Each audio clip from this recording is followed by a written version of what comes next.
Sorry,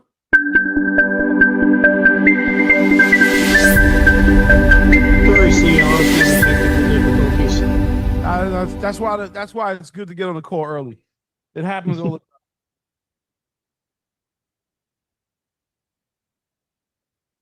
Yeah, so we just. But it's good. So we're looking forward to a really great night tonight, right?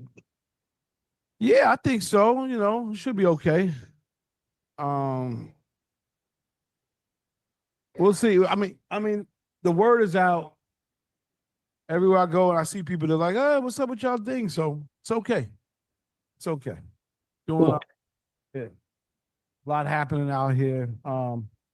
And getting back to the real world, you know, I had went away for a couple of days, which wasn't much of a vacation, but you know, a lot of stuff is going on out here. So we're back at it. You know, I'm sure there's a lot of things to discuss. Football season is upon us finally. I don't know exactly how that schedule works right now. I know we're in preseason. I am thinking the games are always going to be on a Sunday, but are we doing games on Thursdays? Or like what? How? What is? So this tomorrow it starts the 7th, the 8th, the 9th. There's no game this Sunday. Nobody's playing Sunday. Everybody's playing Thursday, Friday, and Saturday. A lot of people are playing on Friday and Saturday. There's no game on Sunday. No games this Sunday. Not this Sunday. Yeah, I see. Yeah. Okay, So we're gonna get started in a few. Yeah. That's good. So no games this Sunday. Yeah. So tomorrow it starts or kicks off tomorrow evening, and then there's games from tomorrow, which is Thursday, Friday, and Saturday. Thursday, Friday, Saturday. Okay. I believe our Giants play on Friday. I believe they play actually the Bills. The Bills, Buffalo.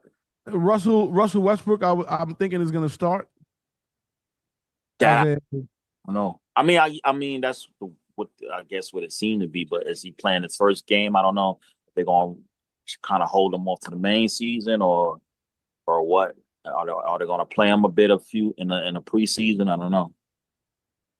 Yeah. We'll see.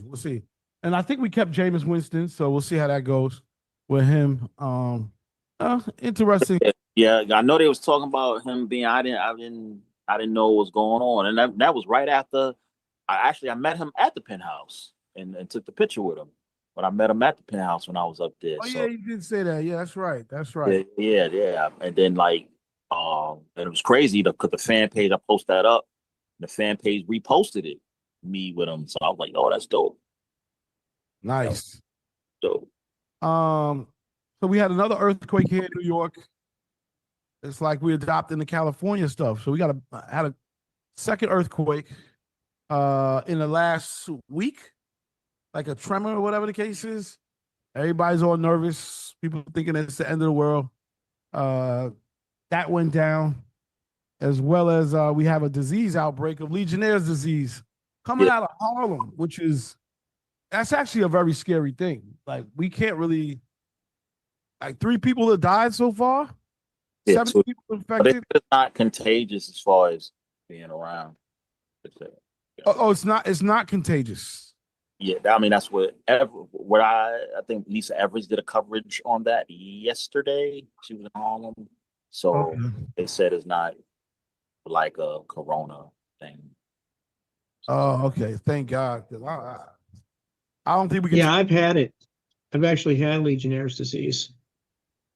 So Scott, what exactly is Legionnaire's disease? It's a disease that comes from being inside buildings that don't have adequate ventilation and high humidity and moisture.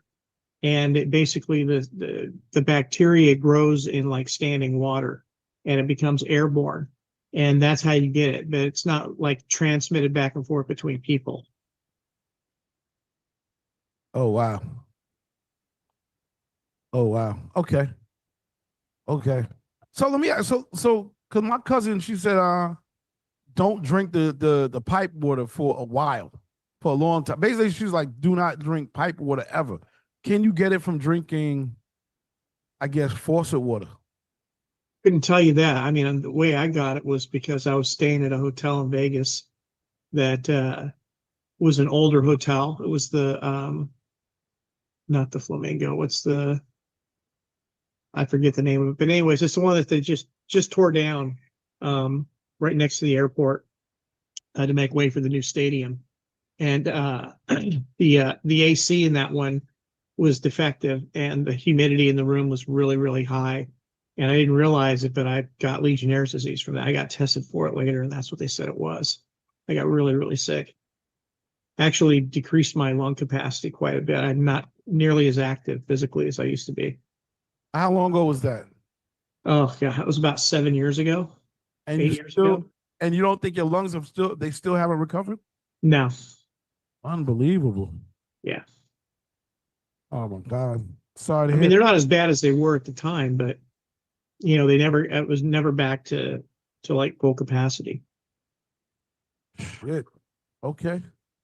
Well, that's Yeah, definitely something you want to stay away from. Usually where it happens often is it gets in hospitals in their ventilation systems, and that's how it gets spread.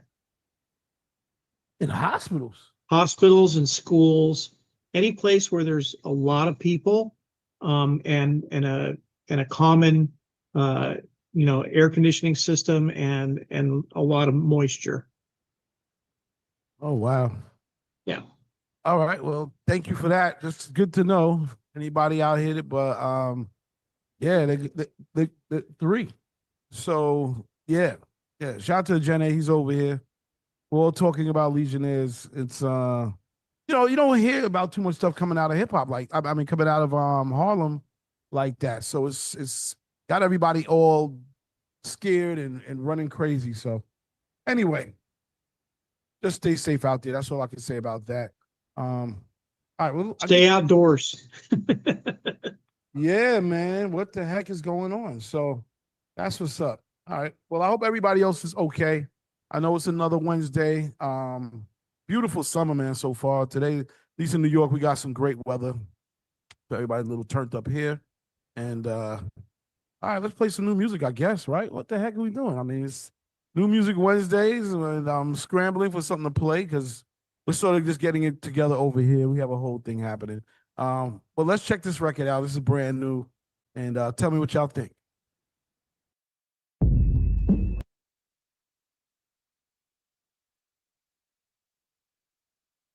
All right, we're back.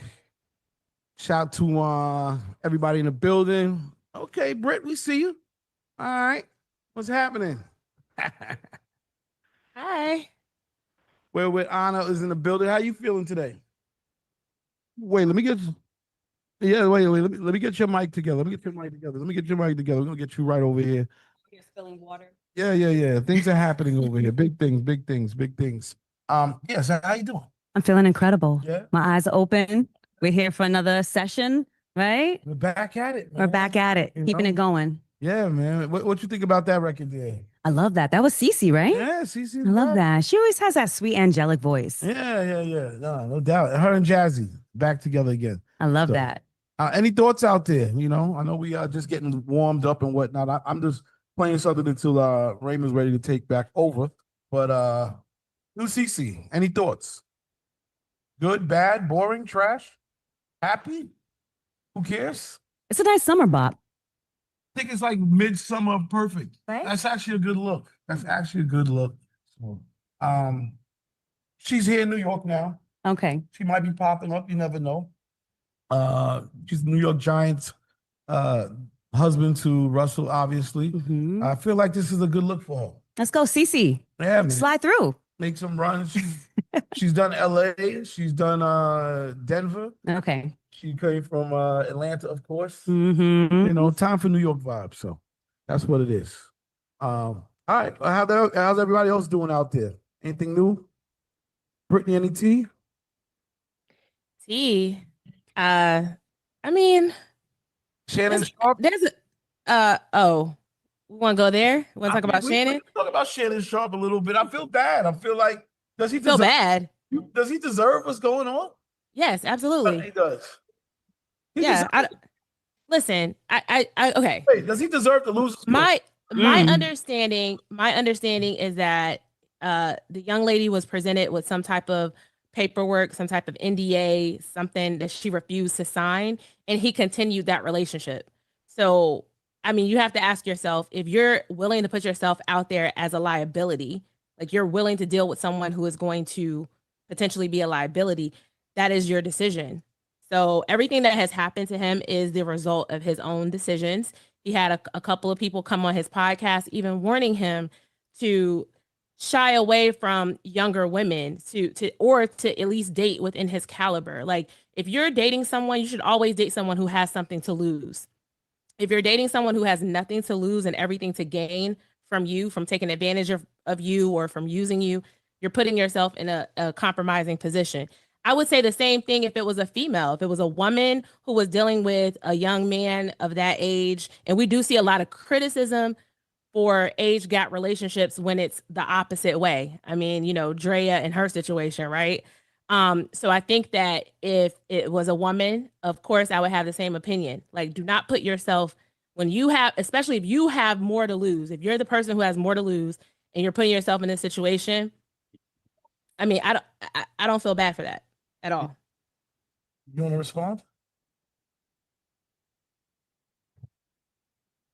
Everything is perspective. Okay. Yet I feel that once you get to a certain age in your adulthood, one, you should understand that your actions have an effect, right?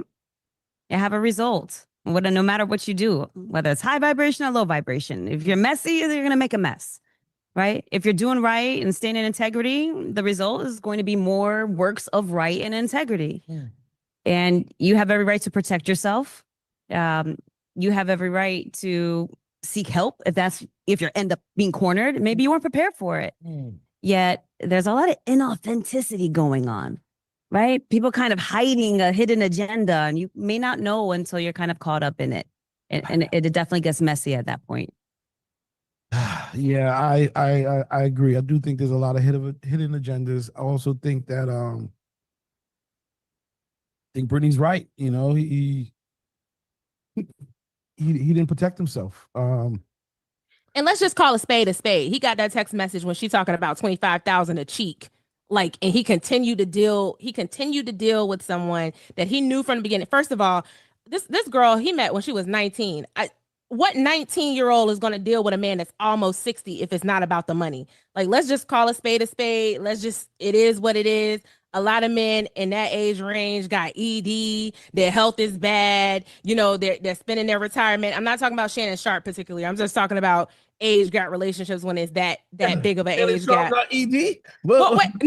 I'm not putting that out there. I'm just saying a man first.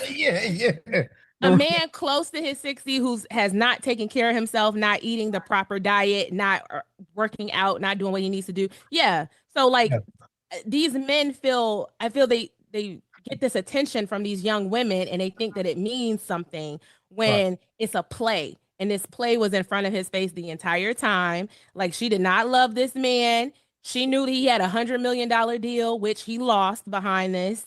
She knew all of that information. These women vet these men before they give anything up. They're vetting these men out for how much money. She was an OnlyFans. She was an OnlyFans model before she met him, and he knew that. So she was already putting herself out there as, you know, a transactional type of lady, person, lady, young lady, child. So it is what it is, you know. I agree, but I also think at the end of the day, we talk about lessons leading to losses, losses leading to lessons. Yes. And if you can come back from this, it's a great lesson that everybody should be able to learn from. Because I guarantee you, if he could take it back, he would have took it back. You know, so it's up to him now to sort of like bounce back and sort of make this into because he does have a great personality in podcasts. You know, he did that on his own. I felt like I heard it's backed by somebody. Okay. But the fact that he was able to get, you know, the Cat Williams interview to go, that went really viral for him. Exactly. And then he had like a great year. Yes.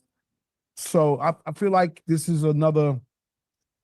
But did he learn his lesson? Do we know that? Do we I don't know if he would take it back? Because he was sticking his chest out on that podcast talking about people were telling him to date his age, and he said he was going to date his wage.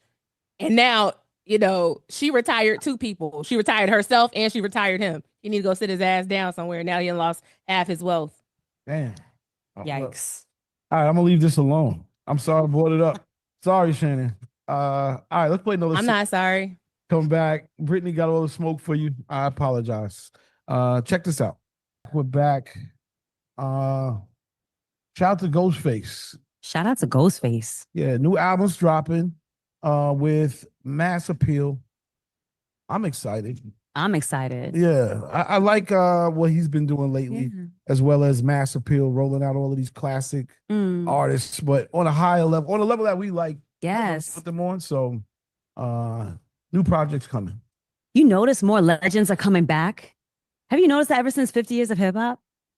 More legends are coming back to produce high quality music again. It's like they're saving it. Thank you. Yeah. Thank you. So shout out to everybody. Absolutely. Yeah, real quick, just some thoughts on Ghostface. What y'all think about that record, as well as what's going on with him, Mass Appeal. Any thoughts? I think that shit is fly, man. Can you hear me? Yeah, speak up. Yes. Good. I thought this thing was here. I think that shit was fly. They mixed the Rakim with Mighty Healthy from Ghost. And it's a good little, this is the first time they put a single out for any of these records. We got the Slick Rick and Raekwon so far. This is the first time they put out an actual single. And this was supposed to come out supposedly back in June, but it never came out. So I'm thinking maybe they went back and kind of revised the game plan, so to speak, to where now there'll be a little bit more anticipation. I hope they do that for the rest of the releases as well. We need singles. We like, shout out to Slick Rick, shout out to Raekwon, but we didn't get to hear anything. It just kind of dropped, and we didn't get to hear. We didn't. It wasn't a way for any DJs, especially, to push it. Yeah, there's a little bit of a setup on this right here. And it's like the classic rollout. We have a single before the anticipation comes. So, yeah, I feel you on that.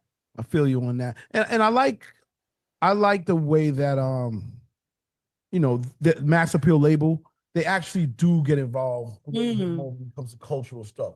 So they did do something with Slick Rick. They didn't make it like mainstream, but they did do the rollout with Tribeca Film Festival. Oh, that's dope. Yeah, it was dope. And they had a dope event.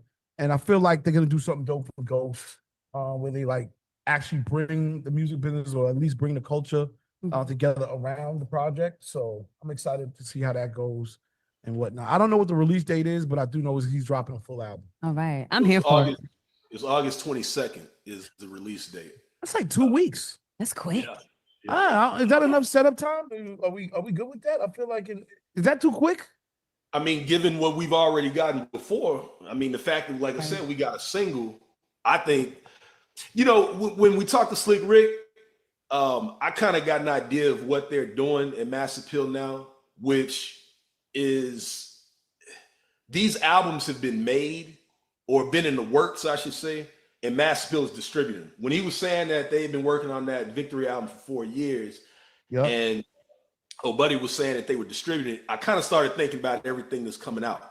And you think about the Slick, the Raekwon, the Ghost, this Big L album, which I'm still wondering what they're going to do with that. The Mobb Deep record, which Alchemist and Havoc Alchemist just confirmed that was finished. The De La record, and then obviously Nas and Primo. If you look at all of those records, these records have been worked on and talked about the last couple of years. So if Mass Appeal is simply saying, hey, we're going to distribute these albums that y'all have been working on for a while, and we're going to get some more eyes on it because it's going to be under this Legends Has It series, I respect that. No matter if it's a quick rollout or not, it's just going to put more eyes on these folks that got these albums coming out. Yeah. Is it enough promotion though? And I'm saying that to say, all right, I get how we just drop singles or you drop an album, and if you're a fan, you sort of rock with it. But is it enough promotion to get new fans and new eyes? Is that even a thing anymore? Does it matter? when if I have a Ghostface project, I drop a single Mhm. today, and I'm saying I'm gonna come out on the 22nd. Is that enough time to get, let's say, other people involved besides the core base? You know, or do we even care? Does it matter? I've seen more done with less time. So I'm not sure what they already have in mind, what their vision is for it. Right. It's definitely doable, Yeah. right? Yet these Gen Zers need a history lesson, Right. right? So I guess you said that you see more done in less time. But I guess the question I'm asking is the more part, the success part. Mhm. What does success look like today for, let's say, a Ghostface or even a Mass Appeal? Mm. What is there? Is there a number? I mean, okay, money wise, I get it, but what do you think success should feel like for Ghostface or Mass Appeal That's a great question. in 2025, where streaming revenue is not giving you a lot of revenue? Branding is giving you money. Mhm. And this is for everybody, what does it look like? What does success look like for a Ghostface Killer project in 2025 with a Mass Appeal label releasing them? Let's go. What does everyone think on that? So real quick, when was Ghostface's last album? Just off the top of the dome. Well, he had a project that he put out when we were on here with his crew. That was 2.5 years ago. Okay. So watch this. Watch this. And the reason why I asked that is because to kind of speak to what you're saying in terms of what Mass Appeal is doing for these veteran artists. He dropped an album last year. The Pretty Tony, what was the name of that? It was like 20 tracks. He dropped it last year. In fact, we even played stuff off of it. We did. I remember now. And it's crazy because he was supposed to jump on here, and Correct. for whatever, we couldn't get him on. So now dig this. Right? I said, wait, hold on. You don't even know you Quantum don't even remember the name of it. It was set the tone. And I didn't like the album. That's the reason why I didn't. I thought half of it. I remember it. It had R&B on there. It was heavily R&B, like classic R&B, like 60s, 70s record samples. I do remember that now. Dang. But the reason why I say that is because, again, going back to what you just said about what Mass Appeal can do for these veteran artists. If I asked you when was Raekwon's last album, you would probably have to think about it. And, at the end of the day, you probably would know the name, whatever the case may be. The point I'm making is if Mass Appeal is behind it and putting any sort of eyes on it, because these veteran artists have been making music, but if I say Nas and Mass Appeal is behind it, even if it's within a month or whatever the case may be, that's still that many people now that's going to know about it versus who didn't. Again, that he Ghost dropped that album last year. A lot of people that's waiting for the Supreme Clientele album didn't even realize that he dropped the album last year. So that's what I think, just to answer your question, that's what this is doing, is putting a little bit more eyes on these veteran artists to get people. And it helps that, you got the Clips album that dropped and then Raekwon dropped behind it. So if you kind of fashion when you release these albums, that helps as well, because if everybody's expecting these records to come out, there's something coming out this Friday. I'm going to send you something in a minute if you haven't got it already, but there's something coming out this Friday that's in line with the Clips, Raekwon, all of that. And a lot of people are, it's the momentum of what those albums are doing that also helps as well with putting them out. This is a good question. I mean, are we shifting the culture? Are we coming back to like authentic beats and rhymes again? Are we bringing it back to that? Is that it? I hope so. I don't know what it's been watered down to recently, right? But you had mentioned Clips, how they did their rollout, right? They did that big signing. What was it, at the record shop in Dumbo, right? They're on crazy podcasts and interviews. They're everywhere. They're looking young, healthy, happy, prayed up. That Ozempic, yo. Right? Not the Ozempic. Yeah, it's possible. It's doable. You just have to have the team with the right vision, roll it out, keep it authentic, keep it to who you are. Well, let's play a record. I will leave this the staying power that they had, when Yeah. they were able to get people talking. Mm-hmm. You know, how do you do that on a consistent basis? I think it's a key. So let's see and whatnot. Let's play a record. We'll come right back. It is New Music Wednesdays. Shout out to everybody in the building. All right, yeah. We're back at it. Man, we just played a couple of records. Let's see. We did. They were wavy. Yeah, shout out to Offset. He got a new record called Professional. Again, thoughts, let us know, you know. And then, of course, Metro Boomin dropped a mixtape. So that was Metro Boomin, Roscoe Dash, and Quavo. So it got a lot of joints out there. That record's called Butterflies, aka Right Now. And you know, I'm excited because it seems like people are just dropping stuff out of nowhere. Yeah. I do think that's dope. I personally wouldn't mind a little heads up. It does give me a little bit of like, you know, anticipation that it's coming. Yes. You know, that's where I think the streaming game sort of got it messed up. Mm. I do like a little bit of a heads up. It gives me some time, but that's just me personally. I'm Bionic. Go ahead, brother. What you thinking? That album is an interesting album. Okay. First off, it's a double disc. I don't know how you classify double disc on streaming, but it's 2 discs, and a lot of it to me comes off as just old stuff that he's putting out to either renegotiate a deal, get out of a deal, or you know, or an excuse to link up with his friends. Oh wait, are we because talking a lot of about? Are you talking about Metro Boomin? Or are you talking about Metro, Okay. Metro, Okay. Metro. Okay. Okay. Because a lot of the album sounds like mid to late 2000, like 08, 09. You know what I'm saying? Not saying that that's a bad thing, You sort but of just a lot of the album. Yeah, but that album kind of has that vibe to it. You know, then y'all have heard me talk many a times about, you know, I was a huge Roscoe Dash fan. Roscoe's on there.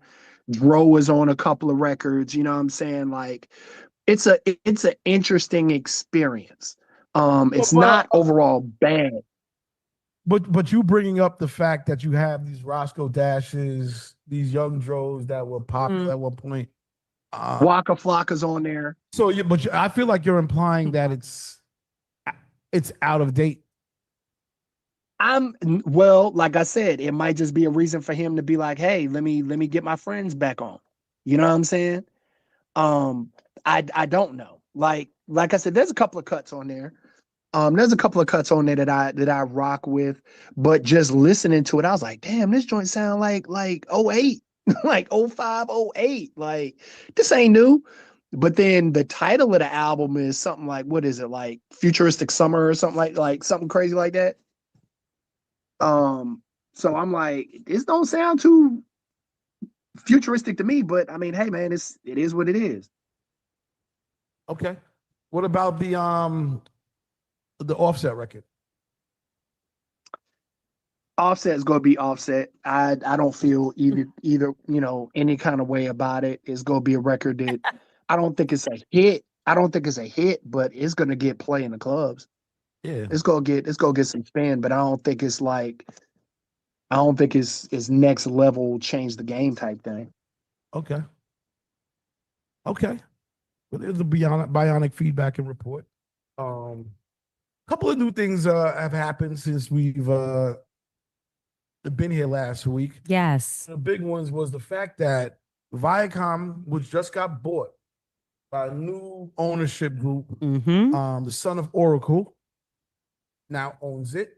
And they have announced that the BET Awards and the Soul Train Music Awards will be, no, I'm so sorry, the BET Hip Hop Awards. Right. And the Soul Train Awards have been canceled indefinitely. Okay, that's that. That's a very strong word. That's that word. It's a very permanent word. Yeah. This is a something to talk about. And prior to that happening, about 3 weeks ago, yes, the entire programming staff for BET Music was pretty much let go. I think they only have one person working there. Wow. And they are talking about taking the video content off the platform as well.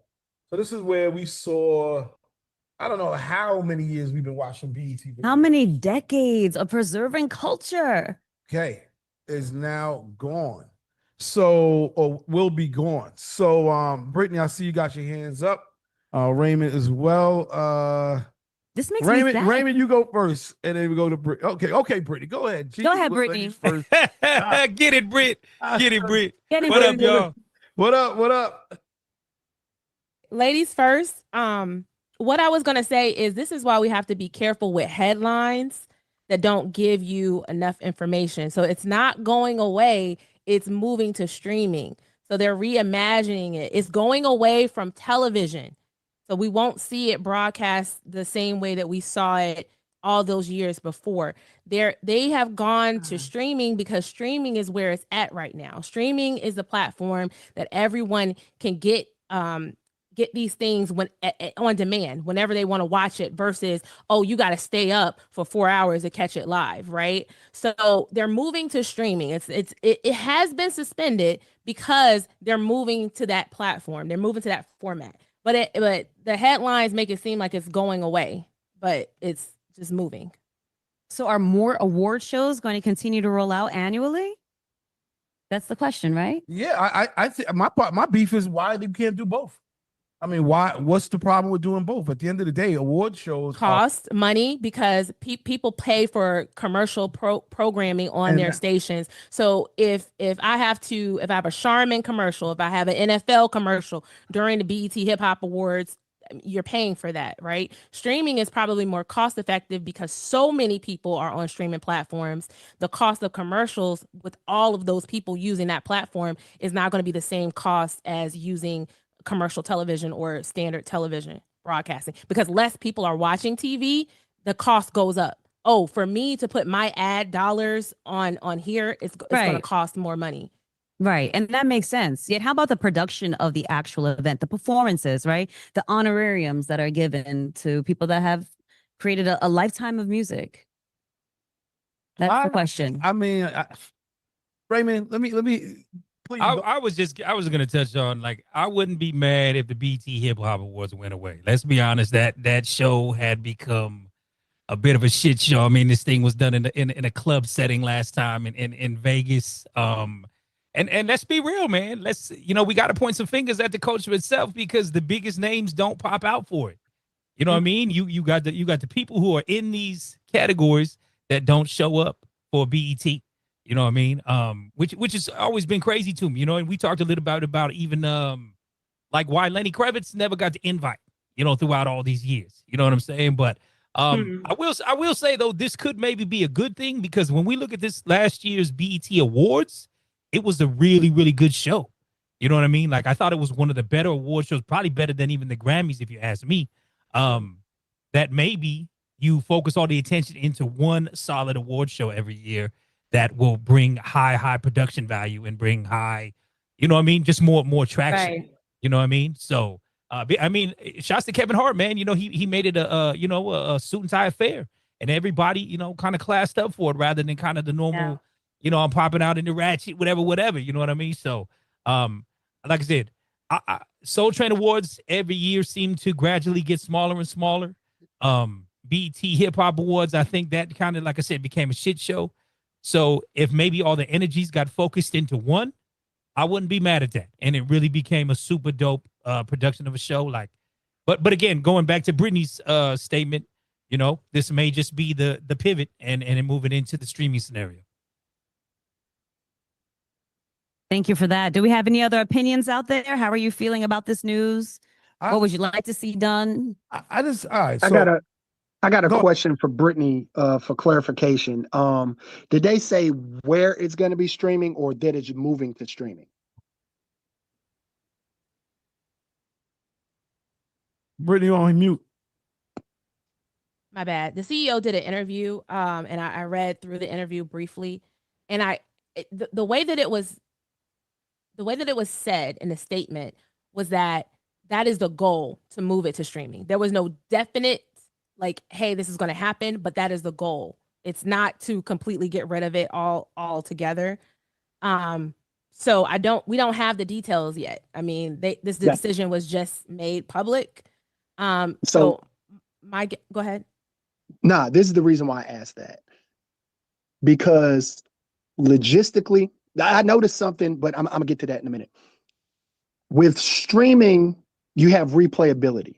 When you have a one-time award show that's on network television, you're not getting a replay.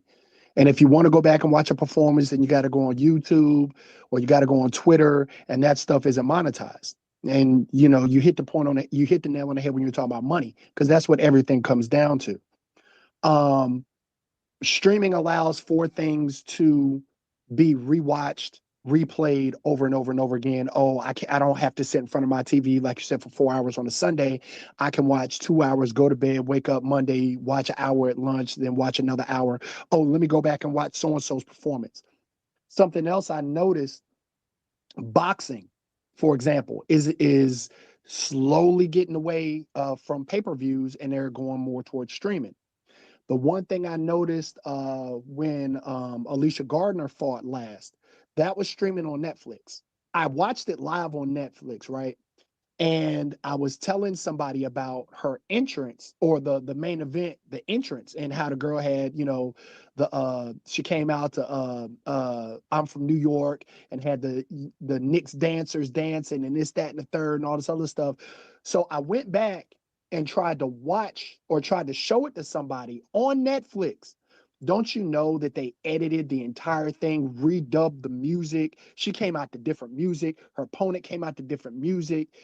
This allows them to control the narrative of the show as well. So if you don't catch it live and you come back and watch it again, they may cut it all to hell. It may not be 4 hours. It may be trimmed to 3 at this point, or 2.5.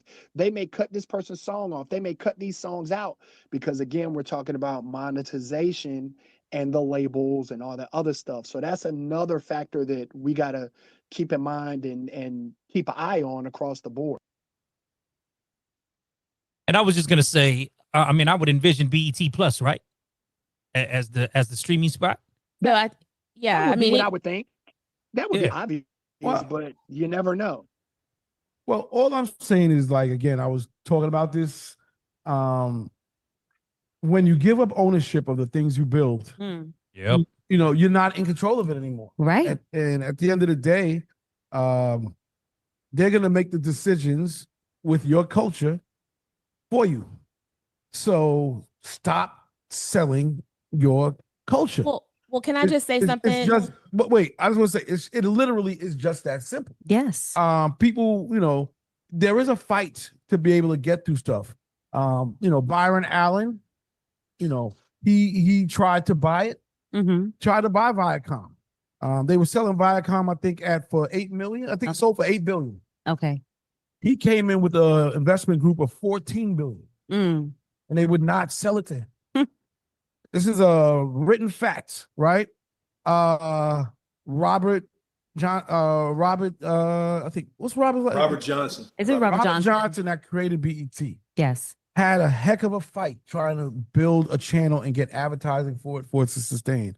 And I get it. He probably got gassed out, got tired, and sold it for $1 billion at that time. Mm-hmm. The time he was also going through a divorce. His wife took half. He also had other things going on, and then he put money into, at the time, the Charlotte Bobcats.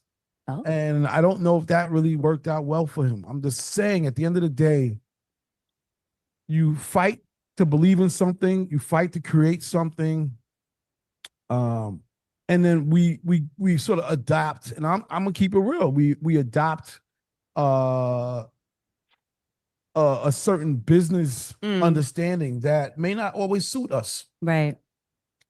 So, yeah. And not to mention, I do think it's a little crazy because streaming is always an option. Why would I not have an award show on that I can sell extra advertising to? Yeah. Because that's what it's all about. I can go to Coca-Cola and say, hey, Coca-Cola, we're doing a Black event. And guess what? You guys have, by law, to spend a certain amount of money within this demo. So let me go get that check. Right. And always you can run it back. So I don't know why a Soul Train, which has been a staple, obviously. A staple. You know, I agree with Raymond. The BET Hip Hop Awards needs a remix. It's trash. But it can be fixed. It can be great. You know, look at what's ascending now. We're talking about the Ghostface stuff, and Exactly. it can be balanced. Yet, kind of going off what you were saying about Coca-Cola, look what the NFL did, right? They put a gun to their head and said, Exactly. Look at that. What was that recent boxing match that streamed, right? Tyson versus, "Oh yeah, right? Netflix had the rights. It streamed. The match still continued. Why would you cancel the match and not have a potential history made? Yeah. Right? So I there's options available. and I wish I'm just saying again, these losses are leading to a lot of lessons in 2025. So Big Red, go ahead, brother. Hey, what's going on? Y'all are good. Peace. Not really. Everybody's pissed off. I'm incredible, huh? Hey, I can dig it, baby. I can dig it, baby. But yeah, I just wanted to weigh in on the cancellation. Like, it's crazy that they were just saying that it was a 50% drop in viewership between the demographic ages of 18 and 49. 50% drop is pretty detrimental. You know what I'm saying? So I can see the reason why they want to move forward to try something different, a new strategy. You know, crazy. You ask someone that's probably in their 20s, have they ever heard of Soul Train? They'd be like, no. You know, some of them not familiar with Soul Train. So it's just the people being familiar with what's going on. We know about it, but the younger generation don't know about it. You know, we grew up watching a lot of this stuff, and you know, it's about regurgitating it to the younger audience so they can be familiar and they want to keep the culture alive. So it just the things that used to be old and good sometimes become old and forgotten, you know. So, and that's what we're dealing with now. So they're trying to revise it, revamp it to make it more appealing, more entertaining, and more marketable by switching it to streaming. You know, and I think what you guys saying with the streaming comes, you know, you have more control of it, Right? compared of just letting it air one time. Because you know, we grew up in the era. If you missed it, you missed it. You know what I mean? You should have. You know, there before Had the VCR ready with the button, right? right. The VCR, TV, TVO, DVO, whatever we used to call it. But you know, the stuff that you can go back and watch it. You know, and that's one thing BET was known for. If you missed it, BET re-aired it again, and you know what I'm saying. So those time slots, you know, I guess once someone saw it, was like, well, I don't need a chance to see it again, and the viewership just dropped because that BET used to hold I think damn near 24 hours if you missed the show. You watched it the next day, you can still see it, you know. So I believe that they're just trying to better, you know, get things better and take the deck of cards and shuffle them up and see what they get in their next hand, man. So I hope they get it together. Well, last point. I mean, you know, now that you put it like that, I guess, are we thinking about streaming in the right place? Because I'm like, well, don't they restream all of this stuff anyway? Like, what changes? But are we talking about it streaming on TikTok or Instagram or something? Are we talking about a different type of streaming that maybe we weren't thinking about? Because if that's the case, I'm not really mad at that. Well, that's a whole new platform, whole new segment of people that you otherwise wouldn't reach. This is what I'm saying. The demo he's talking about that fell off, they're not at home watching TV. Right. They are on their phone 24/7. And that's where it's Yes. at. So they need to get very good point. Yeah. I mean, even computers, you know what I mean? I mean, like I said, all these apps are accessible cell phone computers. Or even like my goddaughter, right? She lives the van life, but she's got a you know, a TV, a little smart TV up in the van. You know, I mean, like I said, just traditional watching ain't what it used to be, I guess. You know what I mean? I just, even to touch on what Big Red was talking about the other day, I was at the little vet getting some and the young little vet lady had never put a stamp on a letter, like didn't know how to write out a letter, didn't know how to write out an envelope. You know what I mean? And it was wild, like just the shit that they're just not up on. You know, it was like I literally was I was like, "You serious?" She was like, "Yeah." She said, "This is stamp. Where do I put the stamp?" And she's like, "And how do you write on the envelope?" And I was like, "Wow, it is a new day, yo. It is a new day." They can't write a check either. You can't write a check. Never written a check. Never written a check. You know what I mean? It's like Crazy. They stopped teaching penmanship like 30 Yeah, years ago. yeah. Cursive out the way. You know what I mean? All that. All I that. I Nuts. feel like they should do the like the 70s, the 80s, the 90s life Olympics for They the should. kids, and just have a whole bunch of these challenges online and see, you know, and yo, listen, I would watch that. I would too, because if I would love to, Bro, that's a dope concept. Like even right? just challenge, can you dial a phone from a rotary phone? oh, You know what I How mean? would you survive? Your phone is dead. You need to make your way to somewhere. Here is a map. oh my, Oh, hold goodness. on, hold on, Yo, hold on. that's ill. That's a That's team. It's a ill. song of a Hold on. table. That's a Get from show. point A to point B. Good luck. That Why is did- a show. Why did me and one of my coworkers just say my coworker just said she can't dial a phone number without her phone because she can't remember down his phone numbers. Listen, man, Wow. I'm even gonna go deeper. I see kids that can't even tie their shoelaces. Yes. Bruh. Yet that's been perpetuated by the apparel retail companies. They install, you know, they have the straps intentionally. Oh, you can't tie your shoe. Damn, that's the thing. That's the thing. Forget Hey, about real quick, Brittany had her hand up. I'm sorry, I'm Brittany. sorry, Brittany. Brittany, old man. I'm so sorry, Brittany. We Shout out don't to want the left. 70s, 80s, Brittany, why 90s, don't you baby. see the angry eyes and stuff. I'm I can't even remember my point anymore. She gotta But go I stick think up for her generation. no. I mean, everybody knows I'm a millennial, the greatest generation ever. But You I were would talking encourage- about streaming. the baby boomers are pissed right now. The baby, Okay. We were talking about streaming in BET, and that was when you was about to say something. Yes. Okay. When it comes to ownership of these platforms, I'm not going to go too deep into this, but I just encourage everyone to read Operation Mockingbird. If you know, you know. It's about the CIA's efforts to manipulate American media. shit. And so, yes, Operation Mockingbird. Sigmund Freud. I mean, this is. We want to go deep, but go ahead. I'm sorry. We can get into it because I mean, I would suggest reading. everything's a reading that. lie as far as I'm concerned. I don't know what's real. That's true. But go into it because propaganda is the way that you control things. You create a problem, right? You have everybody go crazy, and you have one solution, my solution. And that's how the powers ran and made. Sigmund Freud. So I'm going to read what you're reading. I'm also going to tell you read Sigmund Freud and his uncle. Those books are the books that Europe used to control. Yes. The United States uses control. I mean, I don't want to get in trouble. Oh, we can really get into Thank- something. Now, Brittany said some deep shit. I'm sorry, No, Brittany. I just went But left because please continue. this is how manipulation works. Oh, can I jump back in? Jump in. I'm so sorry. So it talks about everything that happened during the Cold War, but I think also what it comes down to is when Black people own our own platforms, right?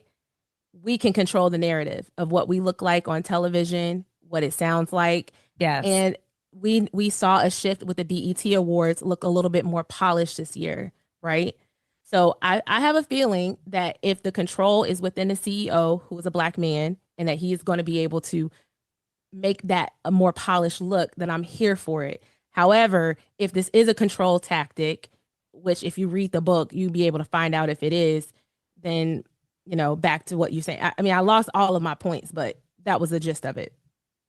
No, we appreciate you, Sorry, Brittany. cut in. I just got emotional. It hit a chord. Who got emotional? I got emotional. It hit. Oh, you got emotional. Okay. Yeah, no, it hit a chord. Because I talk about this stuff all the time, Right. and it gets me upset. So, wake up and own your shit. That's Low, it. Low Memphis, I see you got something to say. Shout out to you. Well, I think that we spend some money on buying all these other brands and all this, and man, we should be owning bus companies and man, all type of stuff, man, and really all these what's going on in the streets, all this killing and nobody, you know, people need to somebody need to step up, man, you know, from the community and make stuff, make stuff stop, man. You know what I'm saying? All it don't matter about all. We just trying to get these kids, Mm-hmm. get these water. You know what I'm saying? Keep up the Brand, system. influences. You know, lot of things influence people to do stuff, and if it's not the right everything, if it's not the right way, you know, God is in control of everything anyway. So it don't matter if it's a bad good brand, you know, anyway, because you know it just needs somebody with a positive message. That's all, positive message. That's what I always thought about. You know, positive message. It ain't about who got the biggest, and just like they said in the Bible days, it didn't matter who the king had the biggest house, and you can't come in the king house if you ain't got it. No, we just like just like slaves, because you know they really still run all of it. You know, and we ain't, you know how it is. You know, it's the brand, man. You know what I'm saying? I just got a different idea about stuff. It don't matter about all that, because I feel like that if I about nine Lamborghinis and they never I never used them. They just in the driveway, just sitting. So what's the purpose of using all them different cars for if you ain't doing nothing with them? You know what I'm saying? It's a point. You know, it don't. Absolutely. We just let you. But I think we're gonna have a whole day with Low Memphis where he just goes off. yeah, I'm just saying, you know, I'm just saying how I feel. I just got a different, you know, about things about life. It ain't, you know, it ain't the biggest stuff you got. It's small start from the small. The brain start small before it get big. You know what I'm saying? You can't go to the top. They always said that. They said that if a bird fly so high, you got to come down and and get food. You got to come all the way down to the bottom. Mm-hmm. Everything start from the bottom, just like a seed. Put a seed in the ground. You know what I'm saying? Low Memphis breaking this shit down. Nah, Memphis, you know, Yo, I follow you. Yo, the country analogies That's always my get us, bro. guy. That's some country my shit. guy. That's some country shit right there for sure, though. You know what I'm We saying? Let's really be need to real. have a chop. Bird got to come down and get some food. Go. Yeah, they got. Ain't Shout out lying. Memphis. Shout out Memphis. Well, they got to. They got to. They got to. I never heard it. I never heard of it. I don't care if I'm his ally. Just like I was saying about the NFL, man. If I'm constant buying NFL jerseys, but I can't even get an ally badge or do an ally party, y'all bringing it. I'm just constant buying all these NFL jerseys and all these. I understand, I support them, but I'm just saying I need something, or something back. Come me and my kids, we support y'all. I'm just saying, I'm from buying your brand. I mean, I'm just like your manager. I'm I'm I'm supporting you. You know what I'm saying? It's 1,000 people in the video shoot, but how many people is really doing something? You just don't. You not Word. make things make sense. You know what I'm saying? A million people on the internet, they ain't using it. Got to use it, not just sharing. I know we sharing information, but it's all about about trying to get something done, not just showing all the problems. You sharing your problems about your neighbor, what your neighbor did, and all that. And then you don't have nothing to do. They had to take care of their own business. You know what I mean? Big Memphis. their Big own Memphis with the business. country jewels today. Shout out Memphis for show. What- What jersey you rocking anyway? What you rocking? You rocking with Baltimore? Man, I ain't rocking none of this stuff. I just ain't rocking it like that. I ain't, I always thought about, when I was growing up, I was like, man, if I listen to the radio, I was like, man, I can make my own music. I can be my own star. Everybody want to be their own. Who don't want to be their own? You turn the TV out. What's on the TV educating us? Nothing. I ain't never saw it unless some education. Just make it make sense now. Make it make sense. All right. Make it make sense. All right, y'all. I know we got our first guest coming on soon. CL, Anna out there in New York. Big ups to everybody for show. Check a joint out though. New Music Wednesday, y'all. Flavor West Coast to East Coast. You know what I mean? Shouts to Quantum, of course. Primo and who on that, dog? That's Rock Marciano. So Yeah. I was telling CL and them out there, that's dropping Friday. The premiere Rock Marciano joint. It's called I can't even think of the name of it, but yeah, that's dropping Friday. So, you know, these things are, they're dropping out of nowhere, but I think there's a momentum that's happening. And I think that's why a lot of this is going on right now. Like, enough people are knowing about this project dropping. So if you got the Clips record and you got the Raekwon record, you know, the Freddie Gibbs record, you know I'm not really into Freddie Gibbs like that, but he's a part of that. They're kind of, you know, passing the baton, if you will, in this stretch that people are paying attention. So just a single dropping on Friday, or are they dropping a project? Rocket Marciano The whole thing. That's okay. Okay. So back in, I want to say February, they dropped a song called Armani Suits, and it kind of came and went. We actually played it in here, but this is like the second single from that. If that song's gonna still be on it, but yeah, this is the whole project. Armani Section. There you go, D Skills. Yeah, but the whole thing is dropping this Friday. Okay. No doubt, man. Super dope. So let me ask you something, because you know the whole ageism thing in hip hop, you know, like it's kind of getting thrown out, right? But are we listening to, are we gonna be listening to our guys in the next 10 years? You know what I mean? Are we still gonna be in this same kind of love for that, like when they like 70? Or are they still gonna be rapping? And I only bring that up because, like, what does hip hop look like in the next 10 years?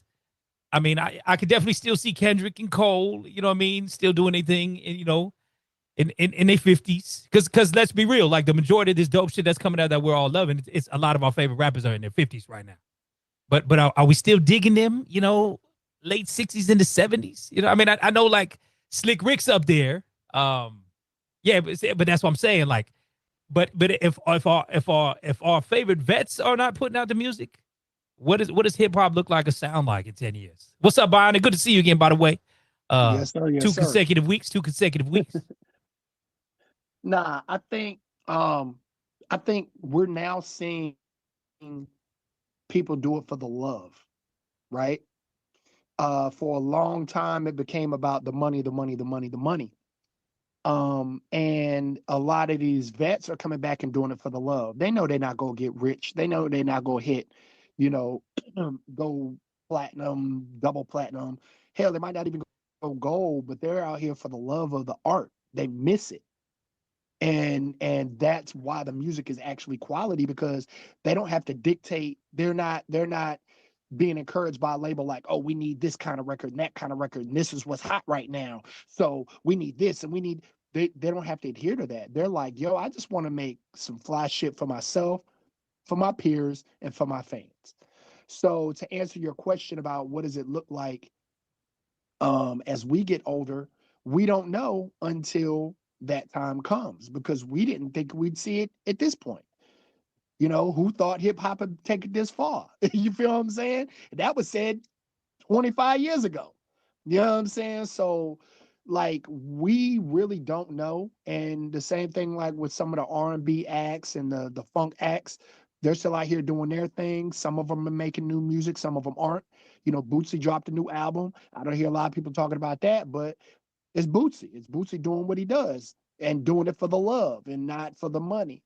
So I think that's really where it is. You're always going to have the young cats coming up.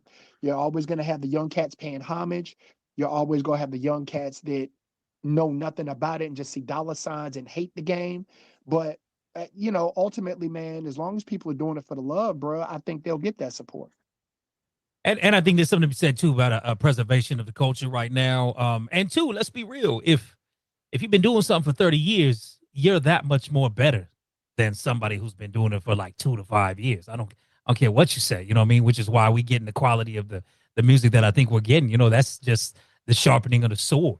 You know what I mean? But that's what, like I say, like we are getting the shit we have become accustomed to from a lot of our favorite artists.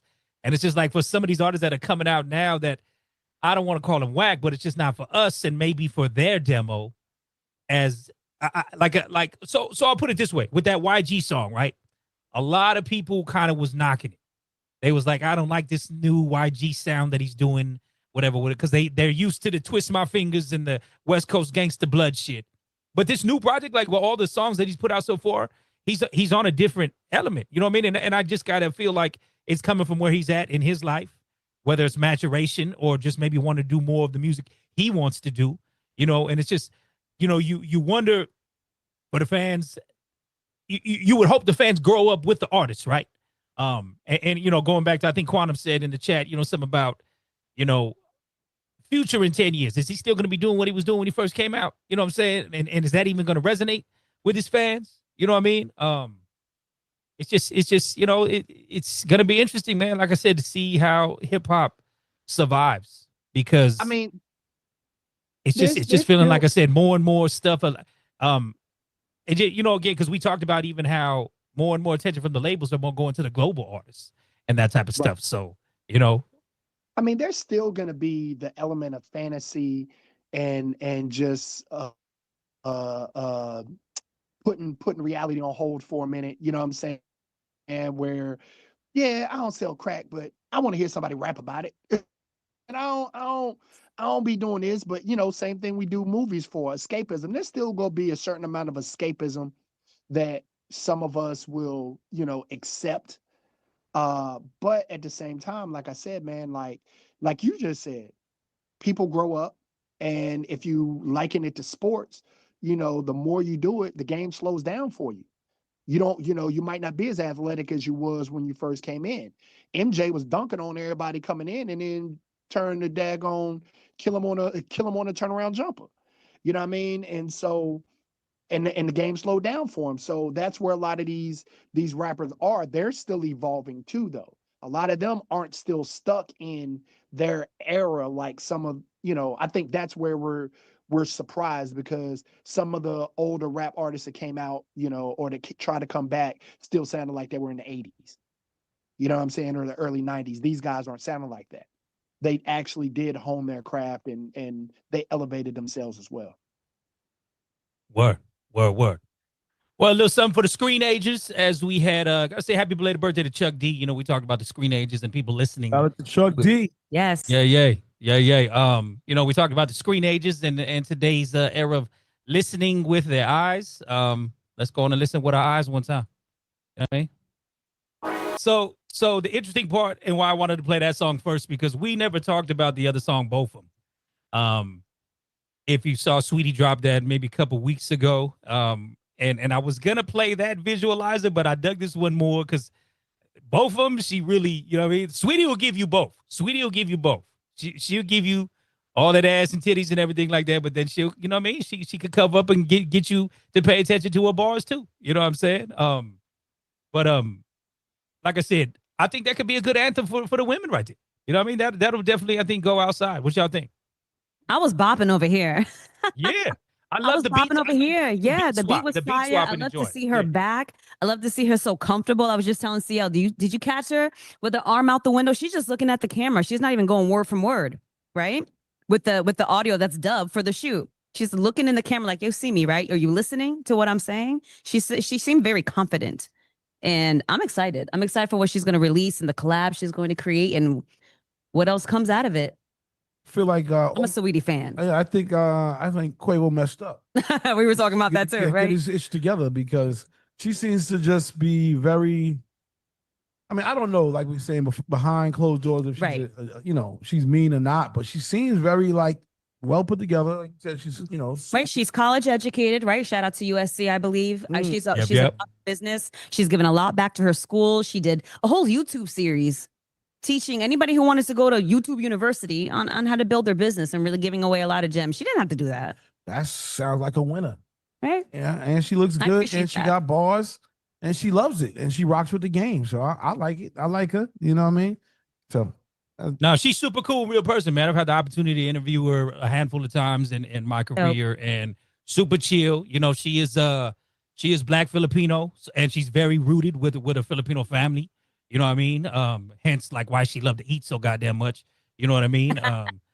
But she's I super told cool, you. man. Like, yeah, no, Hot sauce on the ramen. yeah. No. She and you know what I mean? Like I said, we had a deep conversation about Filipino food, because my wife is Filipino, and There's some of that shit you don't want to fuck with. You know what I mean? But but she with it all. She with it all. You know what I mean? So you know.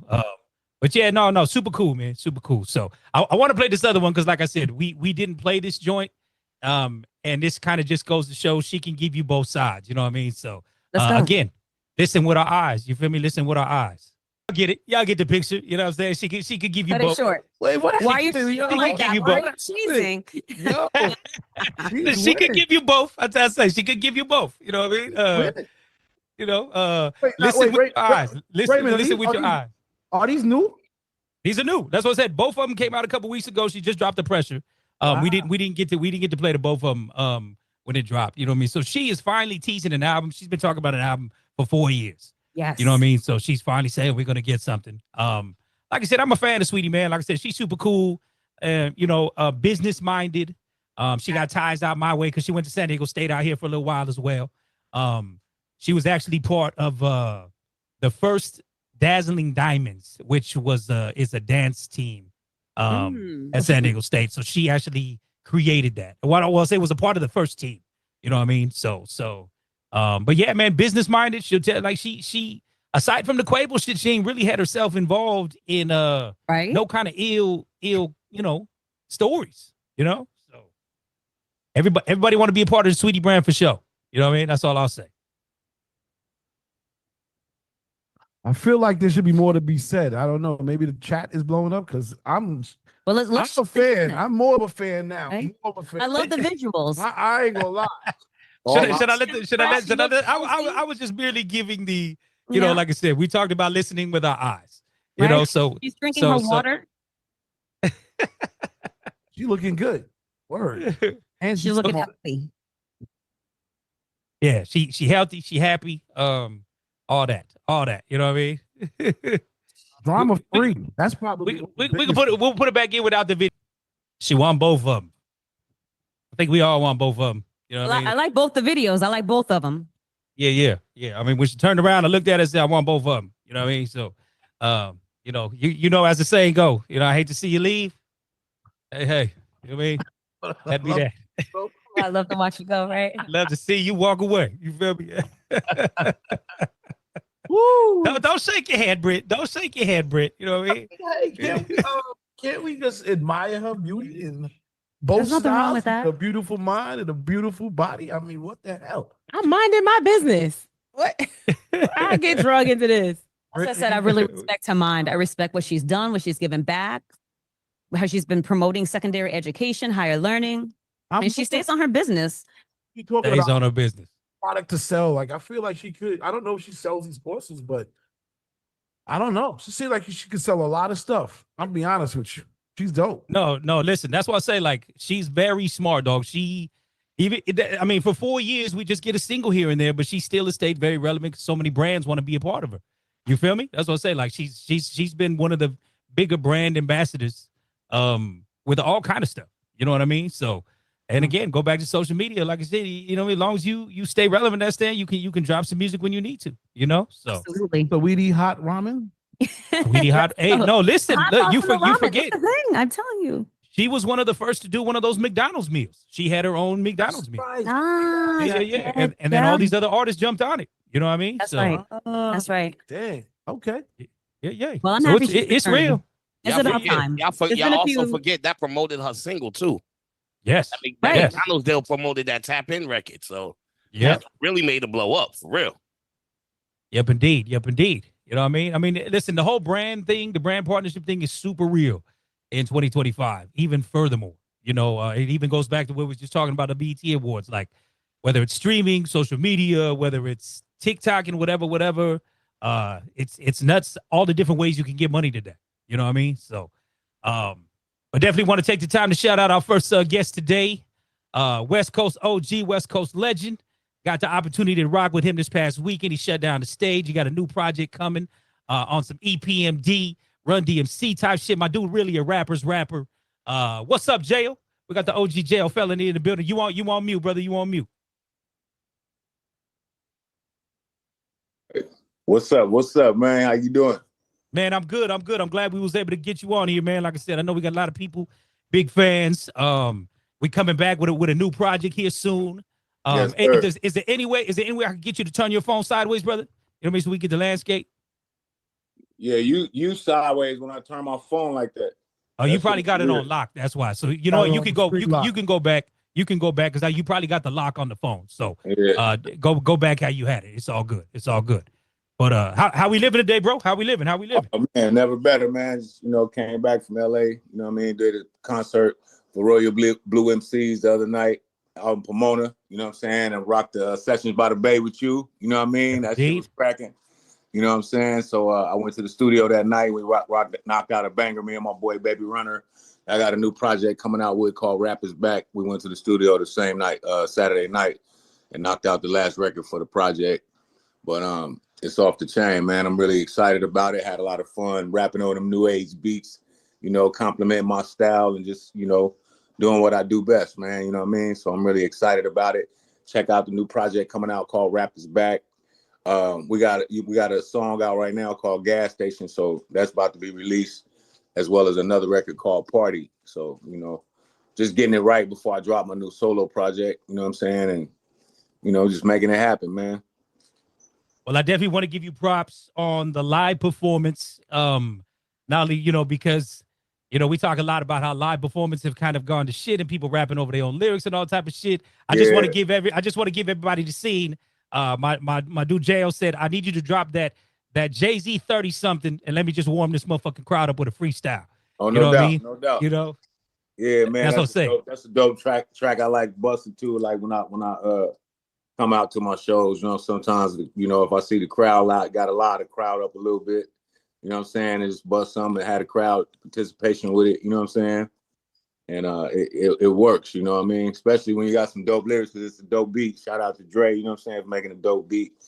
You know what I mean? I like rapping to that sometimes, but I had a lot of fun at Sessions, man. You know what I'm saying? I was hot in a motherfucker trying to smoke all that weed and then rap after and shit. You know what I'm saying? It's crazy, but I think I had ate some edibles before the show, so I had to lift. Oh, that well, that you did it well. Then I'll give you that because you still killed it. If you was really out there zooted like that.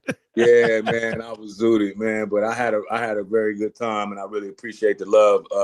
Shout out to Sessions by the Bay and National City and just San Diego, as a whole for really supporting me right now. And I'm just feel like I just had to start betting on myself and booking my own shows and doing my own thing and making myself a priority, you know what I'm saying? And that's what I'm doing right now. And it's really fun, but I know it's going to have a snowball effect, you know what I mean? So everybody out there doing your thing, just believe in yourself, you know what I'm saying? Sometimes people be hating on your situation and you got to get out there and do your own thing, you know what I'm saying? When you feel like doors is closing or whatever, you got to get out there and do your own. And, long as it's dope, people going to listen. And then when they come back around, you make them pay like they weigh. You know what I'm saying? Indeed. But that's why I say, man, you a real rapper because you even closed out the show. My dude told me, he goes, yo, DJ, cut the music. Let me just go. And he probably gave us a 5-minute freestyle, just a cappella style. No doubt. With bars and game. You know what I mean? No doubt. Like I said, not many can do that anymore these days. That's why, like I said, our vets and OGs like yourself come from a different cloth and a different respect for the craft. I'll say, you know what I mean? No doubt. Yeah, man, I definitely had a good time. That'd be my favorite part of the show sometimes is rocking without no beat. You know what I mean? So I really like doing that shit and just interacting with the crowd. Just having a good time with the lyrics. You know what I'm saying? That really be the highlight of the show for me is when all the music go off and I get to let them hear me play with these words. You know what I'm saying? Yes, sir. So at the show, because we got a lot of East Coast New York homies on here. Yeah, you were reflecting. NYC, man, shout out. Yeah. You were reflecting a little bit on this project, Rap Is Back, referencing EPMD and Run DMC. So talk a little bit about that. I mean, I never had a partner in rhyme like that. You know what I'm saying? And I always looked up to guys like Run DMC, as well as Outkast and guys that being, like duos. You know what I mean? Like EPMD and stuff like that. So I feel like I finally got me a MC that I know can complement my style. You know what I'm saying? And that's my bro, Baby Runner from LA. You know what I'm saying? Out of the Vernon district. You know what I'm saying? And we putting it together. We got each other back, and we having a lot of fun. And DJ Flip is actually the mastermind behind the project. You know what I'm saying? So it's off the chain, man. I'm really having a good time, and I'm really excited about it. And it's something different. You know, that's why we say rap is back. And when I say rap is back, I'm just meaning like ain't no strings attached to us. We ain't got no weirdo energy going on. You know what I'm saying? You know, it's strictly real street shit. You know what I'm saying? We done been through the trenches and been through a lot, you know, just as men in America. You know what I'm saying? We done been through a lot. So we just speaking our story, but we ain't no hypocrites about it, because I see in rap music, it's been a lot of hypocrites trying to portray that they live that lifestyle, and they never really have. You know what I'm saying? I feel like it's not being authentic. You know what I mean? So we're just trying to give people some real music without no strings attached. You know what I'm saying? Straight from the streets. Hell yeah, hell yeah. With that being said, man, let's get into the first joint. Again, Baby Runner. Rap is Back is the name of the project. Like I said, Jayo, Baby Runner on the EP&D type shit. You know what I'm saying? Got himself a rap comrade up in the joint. Check this one out, though, y'all. This is the one Jay was speaking about gas station on the live show, too, bro, because you did a good balance of, you know, presenting your new shit, but as well giving the classics that the people know and love. You know what I'm saying? But No doubt. I like the way I like the flow of the show and how you broke it down like that, though. You know what I mean? Because I think I appreciate you know, it, man. because for us as DJs, you know, we like to break shit. But Yeah. I think you did it in a good way as well, performing the shit. Yeah, You know I what I mean? appreciate that, man. Yeah, I definitely had a good time. It took me like a couple shows to get all the way back in my zone, but I feel like I'm in a zone now, and I'm just happy to be back, man. Just performing and rapping, you know what I'm saying, and doing what I do, man. And it's starting to, the love is starting to resonate, you know what I'm saying? So I'm just happy about it, excited about the future, and it's good, man. Putting out good music and giving people some dope shit, you know, that's the key, you know what I'm saying? So at the least, I'm gonna do my part as far as that goes, make sure the shit is dope. You know what I'm saying? That's for sure. 100. We got D Skills. What you got for us, G? Oh man, Jayo Felony, man, you one of the most underrated West Coast MCs that I truly admire, man. You up there with MC8, you up there with Exhibit, Corrupt, and King Crooked Eye, man. Like, I think I told Exhibit this, man. Like, y'all so underrated, man. Like, no doubt. I just want to say, man, I'm feeling that track, man. I like the track, man. I know you bringing a lot of bars back this year. Oh, no doubt. I got one only question for you, man. Like, yeah. What was it like working with Jam Master Jay and his label, and working with Def Jam, man? What was it like working with a late great legend? Oh man, it was fun, man, back then, you know what I'm saying? Because it was, you know, less social media shit. So it's basically like, it's more of like a family thing, you know what I'm saying? It's like a team. You know, Jam Master Jay was my boy, you know what I'm saying? Even after I wasn't on his label no more, we still was boys, you know what I'm saying? And he ended up hooking me up with Scarface and got me on Scarface album with Daz and Corrupt. Shout out to the Dog Pound, and he hooked me up with Tupac, you know what I mean? So he still was my boy even after I had went to Def Jam, directly to Def Jam. But it was a blessing though, you know what I mean? It was a blessing. I was mostly happy to be a part of a label that had so many great artists, you know what I'm saying? Like LL and Slick Rick and EPMD, you know what I'm saying? And I looked up to those cats growing up. So to end up being on the same label was you know, a dream come true, you know what I'm saying? Yeah. Yeah, and you and Warren G was on the same label at the same time. No doubt. Yeah. My last question. My nigga G'd up, Warren G. My last question is what you gonna do with it? I can give it to you, but what you gonna do? Yeah. Like, was Method Man and DMX was y'all in the same studio together when y'all did that record? Yeah, I remember we was me and Method Man actually was in we was in Hawthorne on Rosecrans. And it was a studio called The Black Hole where Eazy-E and Bone Thug used to be at all the time. Right. We recorded there. And we actually had Old Dirty Bastard on the record first. It was me, Method Man, and Old Dirty Bastard, rest in peace. And then Method Man actually got DMX on the record for me. And DMX met me at the studio in Hollywood after he came from rest in peace to DMX, after he came from Roscoe's, he was eating Roscoe's chicken and waffles that day, and he came to the studio and he laid like 5 different verses for me. And when he said, I got more homes than an essay, I'm like, yeah, that's gonna resonate. Let me get that one, you know what I mean? But man, he was definitely a professional, man. And he was serious about his craft. You know what I mean? And he just had raps. He ain't even had no paper. He just had raps in his head, just spitting. You know what I mean? Straight up. Yeah, rest in peace to DMX, man, because Yeah. that was around the time DMX was at his height. Oh yes, sir. I But think me I and just wanna- the only West Coast cats got him on the project probably was me and Ice Cube. Ice Cube, I think he had him on the remix of We Be Clubbing. We Be Clubbing on the Players Club soundtrack. Yeah, Yeah, I remember that. I think I'm the only one got him on an original record like that. That What You Gonna Do, that is the original version with Method Man and DMX on it, and the remix was with Redman and Mac 10. Yeah, and Dub C was on that record. Yeah, I had both your albums, man. I got to get both your first and second albums back on my laptop, man. No doubt. Hey, wanna it's say- crazy you mentioned Exhibit, man. I got a project with Exhibit we put out right before the fucking COVID hit called James Savage. It's my government name is James Savage, so we put out a project too. Got like a short film to it. You know what I mean? You can check that shit out too. Yeah. I kind of remember that shit. It's called Broken Ground. Yep. I just want to say, man, I just want to give you your flowers and keep doing your thing. And you're a legend, pioneer on the West Coast. And I can't wait for the project, man. Just keep doing your thing, bro. I really appreciate the support, homie. I got some dope shit coming out. You ain't gonna be disappointed. I promise you that, man. I appreciate the support. Most definitely. I got a song with Exhibit as well called The Most High. No doubt. Shout out to X to the Z, man. We finna get it. It's going up. Yeah, I'm gonna send you the link. All right, that's what's up. Send it to me, bro. I'm gonna bang it. All right, got you. All right, have a good one, homie. All right, peace. All right. All right, well, let's get into another record, Jayo. Let's get into this party record. Yes, sir. This one definitely I was vibing with right there. This one went big on the big speakers. Definitely. Yeah. I'm really having fun performing this record, man. We did it for the first time at Sessions by the Bay. That shit's dope. Called Party. Me and Baby Runner. Rap is back. Yeah.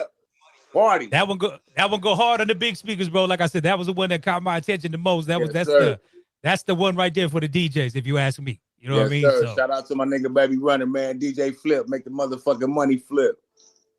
that's right. That's right. C Styles checking in from the ATL. What up? Yo, what's going on, man? What's going on, Jayo?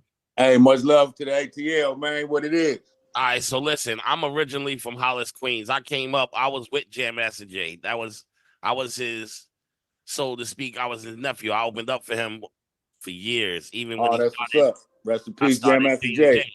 So when I came to Atlanta, he gave me your record, and I was like, okay, he wanted me to try to break it out here in Atlanta.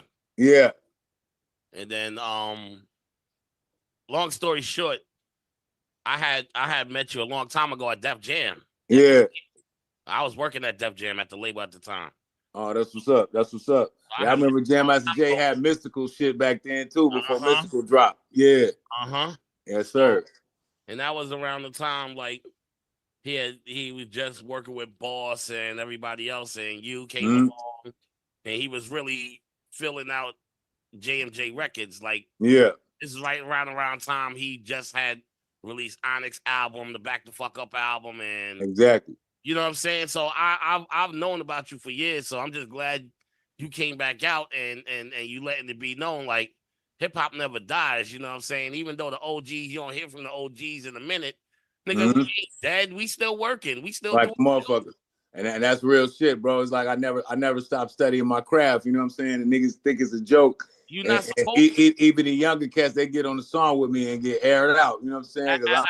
As an OG, it's your responsibility. Let them know. As an OG, it's your responsibility to teach the youth. God damn it! Oh, no doubt. You know what I'm saying? It's a blessing. Don't make no sense. Yeah, it's a blessing, man. You know, this is my first love is music, man, and MCing and shit. So I never stopped studying my craft, no matter what was going on behind the closed doors or behind the surface. I just kept doing my thing, and now I'm back having a ball. You know what I'm saying? And motherfucker just is starting to, and I started just betting on myself, bro, and on some real shit. I'm so happy with the position I'm in right now, just from going out and taking the initiative to start booking my own shows on my own and doing my thing on my own without no middleman, and that shit is a blessing. You know what I mean? Word up. Well, congratulations. You get the Groovy Movie stamp of approval, man. Let's get straight it up. Man. That's what I'm talking about, man. I appreciate that, bro. And there's much love. Shout out to Hollis, Queens as well. You know what I'm saying? No doubt, home sweet home. Straight up. Much respect. Hell yeah. What's happening out there in New York? See what's going on. You and Anna. Yes, sir. Randy T putting it down. Hey, what's up, man? Listen, we're loving the sounds. We're loving the sounds. Thank you for joining us today. Thank you. I Thank wanna you for give having me. I really appreciate it. Yeah, we appreciate you and thank you for taking your time. You know, No see, doubt. we're just talking about how you were one of the first on the West Yeah. Coast, specifically out of San Diego, right? Yeah, San Diego. Yeah, I'm out here right now at the house in San Diego. I'm just thankful, man, that I'm getting a second opportunity. And like I say, sometimes, Yes. as long as you put God first, you can do anything. You know what I'm saying? So I'm just blessed, and I'm really excited about my future, and I got some movie stuff coming out that I've been making, putting together as far as like some educational comedies for kids. You know what I'm saying? Like it's crazy. You know what I mean? Like some exotic animals that a lot of grown-ups don't even know about in the ocean and stuff like that. Now I made it a comedy, like, but it's off the chain. So I'm working on that right now. You know what I mean? And I'm just having fun, just living life and getting it cracking. You know what I mean? I'm starting to promoting my own shows. I got a couple comedian friends. Okay. And a couple rapper, some of my rap cats, and we all getting together, putting together our own shows, and it's really I'm really having fun, making it happen, and stuff's starting to sell out. I got a show coming up on the 12th with my boy Big D from LA called Mac and Tuesdays. It's a comedy show with Mike Epps. You know what I mean? And it's sold out already. I'm gonna perform and celebrate with them on the 12th next Tuesday. I'm just it's a snowball effect, you know what I'm saying? Yeah. But put the work in and believe in yourself, things happen, you know what I mean? And I'm so excited about how the response is. So I'm just really looking forward, and there's no telling where I'll be this time next year. So I'm just excited about working for myself, you know what I mean, and doing my thing, and with the good and the bad, you know what I'm saying, taking it all in stride, you know what I mean, to where I know by putting in the work, the results is going to be crazy, I love it. I love that you talk about that snowball effect because you're keeping it in motion. No doubt. Diversifying. And as a creative, I heard you say a few times, you're having fun. Exactly. You know what I mean? One thing one of my bros said, rest in peace, man, my boy Posey, man, slow motion beats no motion at all. You know what I'm saying? So long as you keeping your foot out there, something's definitely going to happen if you putting the effort in. You know what I'm saying? Well, we're here for it. We're here to support it. No doubt. I really appreciate that. Your boy's back, Jayo Felony. One shot. They know I ain't playing on that mic, so I'm just happy to be back rapping and doing what I do best, So thank God for that, Jayo I think that was our bar. Oh, go ahead. See, my bad. No, I was gonna say Jayo Felony in Hollis is a movie. No doubt. That's crazy. At JMJ Studios, I can imagine that experience for you coming from San Diego. Oh man, it was a blessing. What was that like back in the? Hey, it was a blessing, man. And Jam Master Jay had, he had it sold up out there in New York, so it was like, he used to really respect me as an MC. So he used to put money and make bets and tell the guys from New York, you can't rap better than this nigga right here, So we used to battle a lot, and I used to battle a lot of MCs at the studio, and it was just fun being in New York a lot, man, and working with.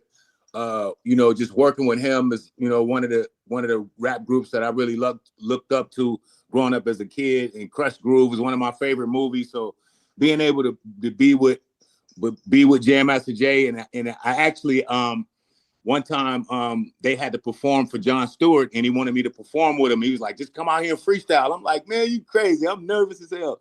But I got out there and rapped and put Jon Stewart name in it and made up a rap, and it was fun. You know what I mean? It was just. That was the times, Jam Master Jay, he actually hooked me up with Tupac.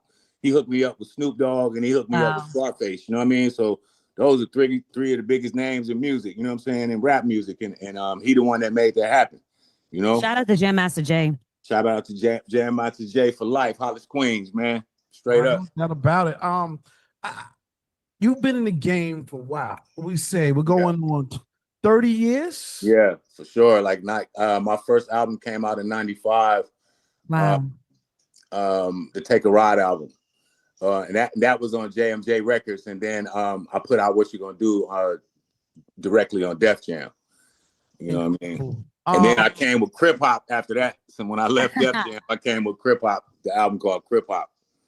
You know what I mean? So you've seen a lot. Yeah, buddy. Well, okay. So my first question is, over that span, music advice, if you had to give it to rookie artists coming out of San Diego or rookie artists coming out of Hollis, Queens, what are some of the things that you would actually tell them based on all the experience that you've had over those 30 years? Man, I would tell them, you know, if they make it, and they rap music start get cracking for them, to use that vessel for everything else. You know what I mean?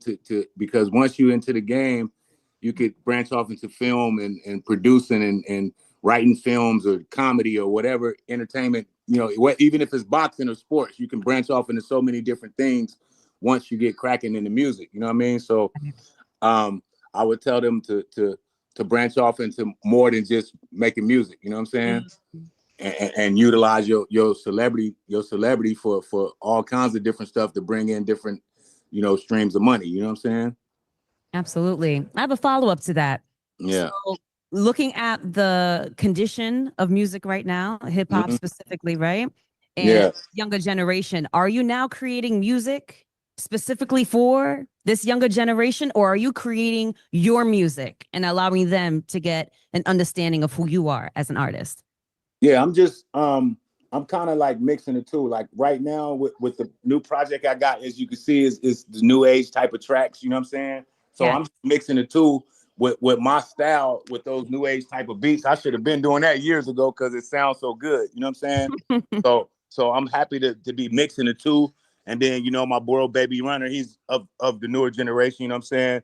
And me and him as a group now, you know what I mean? So I'm mixing the young, the G's and the old, you know what I'm saying? And the young, you know what I mean? So I think it's about music. Like music ain't got no rules, you know what I'm saying? It's about collaboration. You know what I'm saying? I see how, like, even not to mention him, but I see how R. Kelly, when he had Mr. Big, they was cracking, you know what I'm saying? They was cracking, you know what I mean? You got to call a spade, you know what I mean? They was cracking, you know what I mean? So I just look at it like music ain't got no age limit on it, especially if it's dope, you know what I'm saying? You can make a hit record no matter what, you know what I'm saying? Like Too Short said, he been rapping for 20 years and he came out with his biggest hit, Blow the Whistle, you know what I'm saying? After he been successful for all those years, you know what I mean? So like, and E40 got his second win with Lil Jon, you know what I'm saying? And he started cracking again and never looked back, you know what I'm saying? Bye-bye. It's my grandbaby messing with me right now. Come here. Hi, grandbaby.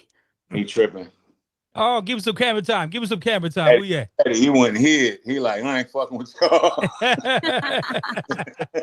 Eddie, come here, man. Say hi. He ain't messing with me. You know, too, Jayo, I want to give you some more props too, because the end of the show, I was humbled by your humble. Yeah. You know what I mean? You took the time to convey to the crowd how much it meant for them to be there, how much it meant for the opportunity to still perform and show the love and whatever, you know what I mean? And, you know, because we're in a big time now, like this new era just got a lot of entitlement. Like they feel like they belong with it, you know what I mean? So yeah, but I just want to give you your props on that. Yeah, and I appreciate that too, bro, that you paid attention, because it's not even about just the younger generation and how they feel. It's about that we all still here after all the stuff, the shit that we've been through, you know what I mean? That the world has been through and we all been surviving through it, says a lot for all of us that's still here. You know what I'm saying?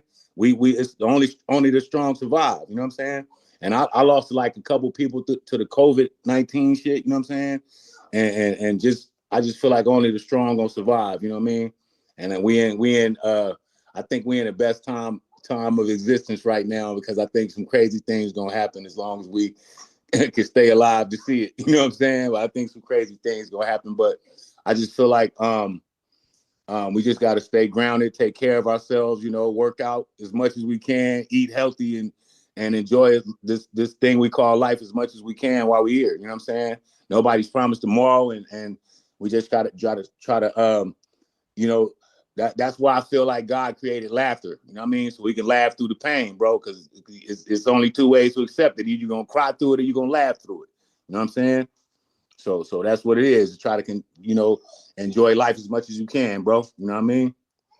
And one more thing is, like, I look at people like, you know what I'm saying? I look at people like, I don't look at people like, oh, black this or white that, or Because you know what I mean? The closest motherfucker to you will stab you in the back. You know what I mean? So you got to look at people for who they are. You know what I'm saying? Instead of looking at motherfuckers for what race, color, creed they are. You know what I'm saying? You got to look at people for their character. You know what I mean? And that's what I'm about. So, you know. Yeah. Hell yeah. Hell Show yeah. love, you're going to get love. That's what it is. You know what I mean? Indeed. Shout out my brother Quantum representing his H-Town Oilers today. Quantum Leach. That's actually the group from Houston. They kind of took the Oilers thing. Okay. All right. But shout out Jayo Felony, man. Peace to you. Real quick question. When was your last album that you dropped? The last project I dropped was the project I was telling you guys about. It was really under my government name called James Savage, so a lot of people didn't make the connection, but I dropped it with Exhibit. It's like a short film and an album, a full album under James Savage. You know what I mean? How long ago? My name. But the project is called Broken Ground. How long ago was that? That was in 2018. I guess my question is, are you looking at kind of the landscape in terms of West Coast hip hop? Was that a motivation to come out right now, or you just wanted to come out? Because it wasn't really no motivation or none of that. It's just, you know what I'm saying? Just me just want to drop my music and believing in myself and coming back to do what I do best. You know what I'm saying? Right.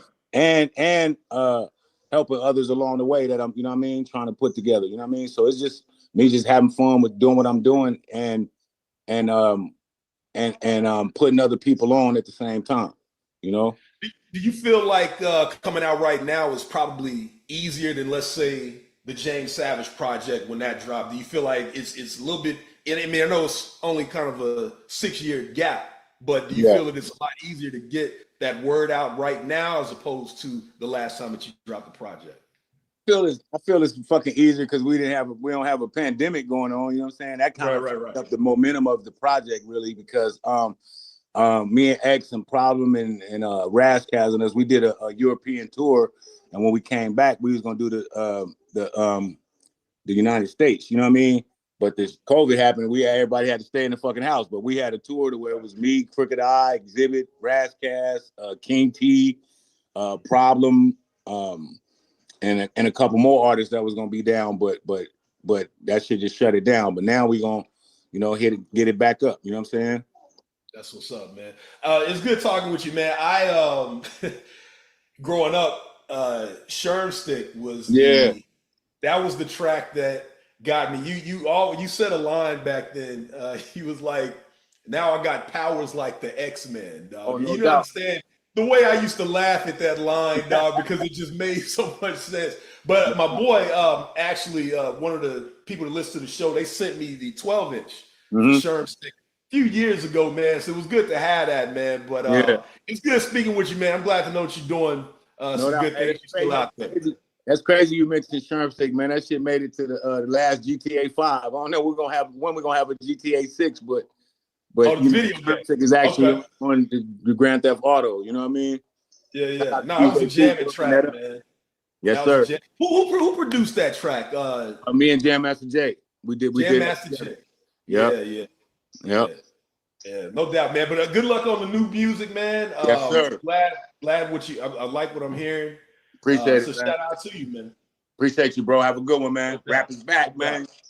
Yes, sir. So Jayo, all the more reason I keep talking about these DJ packs with you, because my guy out of Houston, he got a show play all this shit. So we need the clean versions. We need the clean versions. You know what I mean? Facts. We're definitely gonna get that together. We get that together. You know what I mean? At least before the week is out. You know what I'm saying? We start working on that shit. Yeah. All right. Hold that thought, Head Rush. We're gonna play one more joint and we'll come right back to you again. Jayo Felony hanging out with us today, y'all. All up. There it is. That's the slapper, baby. That's the slapper right there for sure. Woo! Old school, new school flavor. I can dig it 100%, man. Super ill. Good shit. Good shit again. Rap is back. Mouthpiece, man. BG Knockout, Blue Flame. Yo, man, I just have always dug your style, Jayo. Like I said, when you get on that mic, like you got one of them, like you one of the more recognizable voices and you flow and all that type of ESG. So appreciate it, bro. Super ill. DJ Head Rush, you there? Yes, sir. Salute to the team. What's going on, Jayo? How you doing? Hey, what's up, man? Much love, man. Yes, sir. Much love. Thanks for jumping on the call, man. Yes, But sir. You. as a veteran like yourself, you got skin in the game for almost 30 years, right? Mhm. Well, it's been about 30 years, right? So back in the day, you did a song on Jason's lyrics soundtrack called Brothers and Sisters. Yeah. Yeah, Yes, sir. and the reason why I remember that song is because you said this for the real, nothing for the fakers. I was on my bed bumping Anita Baker. Yes, sir. It was basically a song about wishing you was out instead of Yeah, being locked up, exactly. right? So with the fact that you have this experience in the neighborhood Mhm. from where you came from and in the experience in the rap industry, do you feel like a song like that would be beneficial for the crash outs that we got coming up that's actually doing music and making it harder for the young brothers and sisters to make it to where they need to be? Oh, no doubt, no doubt. I think it's relevant right now. You know what I'm saying? With all everybody, it's way different, man, because back then it wasn't people wouldn't rapping about, killing their ops and making a record about it. You know what I'm saying? You had to Right. be crazy to do something like that. It's basically like snitching on yourself, So, it's Yeah. definitely relevant to this day, man. And when I made that record, you know, when I actually wrote that record, I was on the run still. Even when I got my deal for Jam Master Jay, I still was on the run from the Youth Authority. You know what I mean? So I had to turn 21, so I got what they call a dishonorable discharge, so they couldn't lock me up anymore. You know what I mean? But I always try to give back and show that struggle and show that support about being incarcerated, and that it ain't the place. You know what I mean? And that's what Jayo actually stands for, is justice against all oppressors. You know what I mean? So Wow. I always been against the authority. You know what I'm saying? So that's Right. what it is. Yeah. Yes, sir. Yes, sir. But salute, man. Good shit. Yes, sir. I never knew that shit, Jail. That's it. Justice Sir, against justice y'all against all oppressors. oppressors, man. That's right. We put the fist to the sky for that one. You know what I mean? Feel me? So it ain't just, I'm not just about gang shit. You know what I'm saying? I definitely got a black side to me, and that always been a part of me. You know what I mean? Jayo, justice against all oppressors, and I always used to try to spit slugs in my music. You know what I'm saying? Outside of like I do have a conscience. You know what I mean? You know what I mean? I know right from wrong. I know. I always try to talk about police brutality and the uprising of people, you know what I'm saying? To fight back, shit like that. You know what I mean? Don't never lay down for the masses. You know what I'm saying? Always fight. Man, you got to put that on the shirt, bro. You got to go ahead and make that a hat, man. At this point, because I didn't know your name was acronym. You got to make that a whole brand now, bro. Yeah, I feel like that need to be some tour merch, dog. You know what I mean? Real spill. No doubt. You know? Network, come here. Manny Faces, what's happening? Yo, what up, Jayo Felon? What's up, brother? What's up, man? What's up with it, man? Hey, man. Listen. Hey, listen. Listen. I don't even have a question for you. All I want to do is give you your flowers, bro. Let you know, man. Keep doing your thing, man. They say hip hop is for the younger generation. That's bullshit. You feel me? That's you feel me? So definitely, man. Keep doing it, man. Keep pushing it. And that last song, I didn't get to hear the other song, but that last song, bro, yeah. I'm kind of, hey, look, I'm kind of, it kind of reminded me back in the day, the Ice Cube, you know what I'm saying, the Jacket for Beats thing, bro. You know what I'm saying? The skate bounce and the cutie pie in there, you know what I'm saying? Yeah, that was cold. I love the song, man. So keep doing your thing, man. Appreciate that, bro. Much love to you, homie. Salute. Was that DJ Flip 2 on that production? Nah, that was Havoc's beat. That was Havoc from South Central Cartel. Ooh. Yep. Havoc and Prodigy. Old label mate nasty work, Jay. Yeah. Havoc and Prodigy, boy. The other Havoc. Prodigy, young Prodigy, no doubt. You already. What up, C? What up, C? No doubt. Yo, I'm just giving you your flowers. That last one right there was a groovy movie right there, boy. I tell you right now, that last one was definitely a groovy movie. I like how, yeah, I appreciate that. I'm gonna tell you like this because you said it, and I'm gonna break it down. Yeah, rap is for the young ones. Hip hop is for us. Oh, no doubt. You know what I'm saying? No. You know what I'm saying? That's a everybody can be a rapper, but everybody can't be an MC. And everybody can't be a hip hop artist either. Like a motherfucker. So so definitely you get the flowers on that one. You get the groovy movie stamp on that one. Especially yes, sir. Yes, sir. We need to go ahead and get that one up and running right now. That's what I'm talking about. I'm gonna definitely get it to you, man. I got you. Yeah, we need the DJ pack for that one. No doubt. I'm definitely gonna get it. For sure. Word. I want to check in with Anna back in New York. You got the mic work right? I see you got another. I see you got it. You got another the guest boss with told you. me to slide over. Okay. Who you got with you now? I have my sis Melody, an incredible artist. Say what's up, Mel. Hey, everybody. Right. Hey, come here. Okay. Representing Connecticut. You know, we're two Connecticut girls. Yeah, they should be able to hear you. You guys hear me? Yes, sir. Yes, ma'am. Yes, ma'am. What was your vibes on the last joint you heard from Jayo right there? I was enjoying that a lot. Yeah. Oh, I'm loving Thank you. where music is going, and people are staying true to their roots and true hip hop. yes. West Coast. We're on the East Coast, so I definitely admire the vibes, and I appreciate Look, and thank you. Thank you for your light and for your voice. Thank you very much. Shout out to the East Coast. Much love. It's necessary. Right. Yes, yes. I was telling CL this before the commercial break. I said, I feel like all the legends are coming back. Yeah. Yeah. Legends are coming back. You're like saving hip hop and putting it on an IV. You know, we need it right now. No We need doubt. it. Culture needs it. Yeah, Some substance. you dropped some music. Exhibit just dropped his new project, Kingmaker. You know what I mean? Everybody's trying to do their thing, so it's lovely right now. No, we appreciate you. Yes, yes. I appreciate you guys too. Much love for having me. Thank you Once very you much. drop everything and you've got the educational, right? Educational. Yeah, come out. educational The comedy. shows are I want to popping. say the name, but I don't want nobody to try to steal No, my you're stuff. good. You know what I'm saying? Yeah, keep that. We're still developing it, but it's definitely gonna be real funny, and it's gonna be exciting, and adults gonna love it as well. You know what I mean? It's definitely gonna be funny. So I'm looking forward to you guys seeing it too. It's gonna be I crazy. know the grandbaby's gonna love it. Yeah, he's tripping. He's trying to get me to come with him right now. Yeah. No, let's go let you do your thing, Jayo. Like I said, Yeah. family, I just want to thank you for your time today. An honor to rock with you. You know, again, you've always showed love to me. You got down with us at the showcase before the pandemic. No doubt. And then that was love at Sessions, man. So we're gonna stay connected though, family. To me, let's try to put some plays together. You know what I mean? So no doubt. Thanks But for having me, bro. I really appreciate it, man. Thanks for premiering the songs, man. It's the first time I really played them on somebody's platform. You know what I mean? But I really appreciate the love, and you already know we finna get cracking. Let's work. 100. Rap is back. Rap is back is the name of the new album, y'all. Shouts to Baby Runner. What we say? October time. You said we was gonna get it. October. Yep. The project will be out, and we got one song called Venom where we rapping. Man, it's so crazy. I can't wait. But check out Party. Gas Station is out. You know what I'm saying? It's going down. Rap is back. Jayo Felony, Baby Runner. It's a rap. Jayo, we need you for one more second. We need you for one more second. Yeah. Okay. What's that? Give him the official hip hop.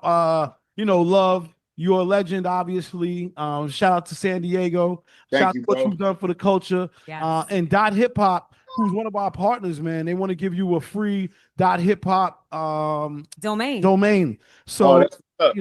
it's a beautiful thing. It's a Jayo Felony Hip Hop or whatever you would want it to be. Would be instead of .com it would be Hip Hop. And yo, man, it's just a free gift from some cool people. And thank you very much, man. I appreciate it. no doubt, I'll Raymond could connect you and we'll set everything up and just give you your flowers with that. He earned it. You earned it. I want to tell you, beautiful ladies, have a wonderful day.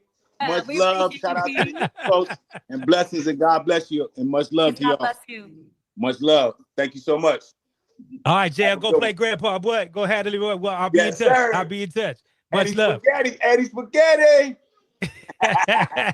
We gotta run this one, but we gotta run this one back on the love. But Jayo, I appreciate you, brother. We'll Thank talk you, soon. bro. Let's chop it. But Cool in the Gang right there. Good Lord. Good Lord. We had Kumo D up in there. Good Lord. So many samples in there. They ended it with Midnight Star. You know Hold what I'm on. saying? Respectfully. That Ain't that a was song that you can just ain't that a song you can put on and go to the bathroom real quick and just let it rock? Hell yeah. Hell yeah. It's already mixed. There's so many flips in there. Right. I am glad that is not a record like today where it's 1 minute and 30 seconds long. Bro, come on, man. I am Talk a to happy DJ today. Man, for real. They from the old school, boy. They gonna make them verses long. They gonna make them the Yeah. right. That's how it should be. You are actually absolutely correct. It should be like that. Yo, but did you hear the lineup that he was talking about on the tour that was supposed to pop before COVID fucked up? Yeah, that was did you pay crazy. attention to that lineup? I would have went to see that. Definitely. Bruh, that was crazy. That I hope they put that together. I hope they put that together because that is all spitters. All spitters. Yeah, they But that definitely thing- need to reignite that conversation for real. 100%. 100%. I Ildo, missed man. it, Raymond. Shout. I missed What's that, that? Raymond. I missed it, Raymond. Who was supposed to be Shit. on? So it was Jayo, it was Razkaz, it was King T, it was Exhibit, Problem. Crooked Eye. But you know, if King T and Exhibit is on that bill, they're gonna bring the alcoholics. Yes, Yeah, of so course. Tash is gonna pop out for the party. You know what I'm saying? Yeah, no, but that that was about to be dope that was lineup. about so he was talking about that tour was supposed to happen before the pandemic, and then unfortunately, You're right, the pandemic happened. Yep. Yeah, they need to make that happen. Serious. They can pull No, that that off. is a nuts ass lineup right there. But shout out Jayo Felony. You know what I mean? Still doing it heavy. Like I said, man, I was honored. I got to DJ for him this past weekend at a show, and it was super dope. Like I said, I feel like our OGs artists and they have a different appreciation for still being around. Can I say this? Yes, This- yes. Since I'm gonna say, actually, since January, our OGs have really been coming out and coming back like real nuts. hard, like heavy. Like Going there's been nuts. a lot of OGs since January that then came out that then dropped some real solid albums that had to make these young cats have to listen up for real. It Man, was actually you ain't before lying. that. It was actually before that. That's why I was telling Brittany in the chat. So last year, I say this all the time. I say every fourth and fifth year of the decade, to me, hip hop has been the best. This actually started last year. Y'all forget Dog Pound, Slum Village, Common and Pete, LL Cool J, MC Light, Talib Kweli. You're actually right. Who else? LL Cool J. Yeah, I already said that, but it was somebody else. Ghostface. Who? Redman. Yeah, Redman. So that's like it's actually been happening for the past year. A lot of people try to accredit it to Nas dropping those Magic and King's Disease records. I can see where that is, debatable, but I think that a lot of people were on their way. Going back to that whole Legends Has It series, a lot of people were on their way, and right now it's about timing, man.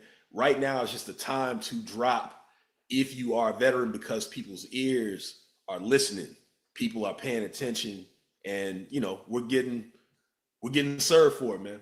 We don't want to hear that new hip hop no more. I just tripped because I don't know about y'all who get these promo records. They was really trying to push the Travis Scott heavy, but none of them records hit. Like that Travis Scott shit went under the, he's supposed to be one of the guys right now, the newbies, but What I think Kanye say? What Kanye say? Because we don't want to hear that weak shit no more. Man, there it is. There it is. Kendrick, but I'd say this. I gotta ask y'all, because y'all gonna Drake ain't hitting in New York. He ain't I hitting mean that Atlanta. as a paraphrase. I mean, I thought he was breaking the internet. He got new shit out. What's happening, y'all? Y'all gotta tell me. Melody got something to say. I was just gonna say, like, Drake has like the type of fans that are just always gonna follow anything that he does. Yeah. So whether we agree with his antics or not, there's people that are gonna be listening to Drake, and he's just always gonna be listened to, in my opinion. And he makes But usually when he comes out, he's the. And when I said hitting in New York, I didn't necessarily mean New York specifically. Y'all got to go, and it's an MC Hammer joke there. But the thing is, usually when he drops, it's everywhere. Everybody, whether they oversell it or not, hadn't he dropped like 2 singles for this upcoming thing, and ain't nobody. I'm not hearing no one talk about that. Nah, how about this? How is Nokia doing in New York? First of all, everything that Drake drops since that shit is. My daughter is on fire. For them, it's on. Drop, right? With Central C? Yeah, I mean, As I say, did we play that song? See, did we play the which one? I don't think so. Wait a minute. Let me know which one. Which one? Not moving. Right? Yeah, which one? Not the Which one one that- is the name of the joint? Did we play that? No, kids still moving. That's You kind of the kids still problem right moving? there. That just That's dropped. kind of what I'm. Kids still moving. He's still moving, but Central C and Drake was a dud. Okay. Well, Central C and Drake is a dud so far. Furthermore, what was funny about when that song dropped is Drake tried to say that the UK rappers was better than the American rappers. You know, I don't know. I don't think a Drake record hits like it was at one point. You know what I mean? Kendrick, the career killer, baby, the career killer. You know, And that's all I was asking, because like it Yeah. doesn't matter. Like, and I'm not gonna lie to y'all. Y'all know Wait a where I minute. stand. Y'all know where I stand with Canadian Karen. Hey. But that track right there wasn't that bad. Hold on. Can I But say something? anytime he drops, whether it's good or bad, I can't turn my head and not hear about him. So that's why I Hold was on. wondering, is he I hitting gotta say something. I gotta say something because when you said something just now, Quantum, both Anna and Melody, they just looked at me like, "What is you talking about?" Like the women, people are on board. Britney danced the whole time. Why don't you like my house music? I don't know.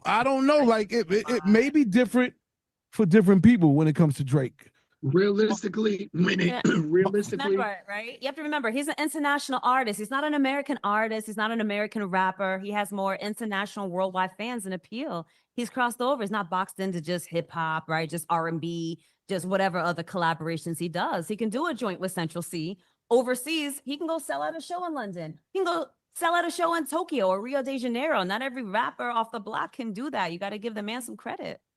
But that's not the question. Oh, hold on real quick, Bionic. That's not the question. No, the question is because again, this is him. Anytime he drops, it's everywhere, and I'm not seeing it everywhere. That's all I'm saying. It doesn't feel the same. Go on ahead, Bionic. but you know too, if you get the women, that's all that you need to get, because the guys ain't supporting half this stuff. The guys ain't in the club dancing and paying, like they'll pay for the VIP sections because they want the women over there, but it's what makes the women dance. And if Drake ain't out here trying to be an MC, no, Drake is out here trying to make people dance. And we said that when the whole beef thing happened. Drake, try to make them dance. Stop trying to go bar for bar because you will lose. And he's just going back to that. He's just like, all right, well, bump it. Let me go make club music. Let me go make these late. Let me do it for the ladies. And there it is. all right, word. Let's get a final comment from Brittany. We got our next guest on. So what you got for us, Miss Britt? Oh, I was just gonna say, yeah, like Drake with the melodies, like let's not act like Drake is not the DJ's best friend, right? Let's not act like, when you guys looking for something to drop to get the ladies moving, to get the club, in a vibe, that Drake wasn't your go-to before all of this Kendrick stuff happened. Let's not act like we didn't pull Drake out every set. So, yeah, I mean, it was a vibe. As long as he stays in his lane, I'm good with it. All right, so as Kendrick said, we like Drake with the melodies. We just don't like tough guy Drake. Right? All right. On some more West Coast flavor. Got a shout out to OGZ in the building, man. One half of Shoreline Mafia. We got Feenan on here, G. We got Feenan on here too, or are you solo dolo? You on mute, G? You on mute? Yeah, I don't know if he on here. He might be on here. I don't know though. But welcome to the call, fams. Good shit. Big What props up? on everything been going down with you, G. You know what I mean? No doubt we met in passing at some of the young California events and type shit, whatever, you know what I'm saying? But much love to you, man. Much respect and congratulations on all the success for you, bro. You know what I mean? Yeah. Thank you, bro. I appreciate it. Yeah. You definitely in the Serato. You definitely get the spins. You know what I'm saying? So I definitely give you that. So, I've been definitely digging the Rockin' joint. That's one been going up. Even furthermore, even furthermore, the joint you did with YG Hollywood. I'm getting a lot of requests for that one too. Yeah, so Hollywood's going crazy. I love that one. Yeah, yep, indeed. Y'all doing your thing, man. Y'all doing the thing. But talk about Back in Business, man. The album is that this Friday?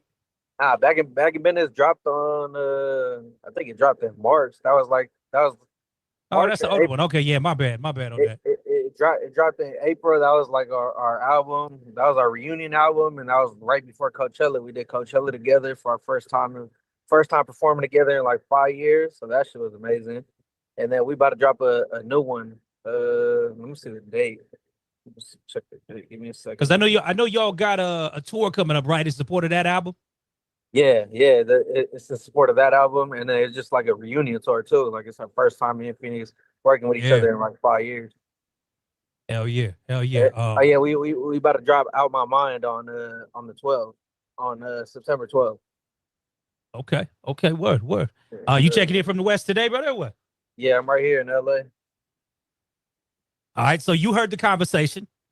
Where you at on the Drake records? Where you at on the Drake records? You know what I'm saying? I mean that record right there, that's not my cup of tea, so I don't know. I know out here on the West, we all rocking with K-Dot. It's all love. You know what I mean? Especially for yourself coming out of Los Angeles. Props to you, bro, because I know Power and Real 923, they fuck with you. Yeah. Radio play is very, very tough. You know what I mean? In these days and ages. So, you know, very cool to see you getting love. Like I said, J. Cruz, they the homies out there. You know what I mean? So congratulations. You know what I mean? Because like I said, that's a big step to be able to get love on the radio in your backyard. You know what I'm talking about. Yeah, nah, for sure. They be playing every time I turn on the radio, I hear myself, and that shit crazy. Like I never expected my music to be on the radio for real. Yeah. Well, you won too, man, because you talk about Geek a Leak. That was not that was like you've been making some real strategic plays with the music because you know with the sampling has gone right. I know you had a be on that one too, right? Yeah, that be on the remix. Yeah. Who put together this latest one rocking though? Because I've been hearing more and more artists that are tapping into the freestyle sound.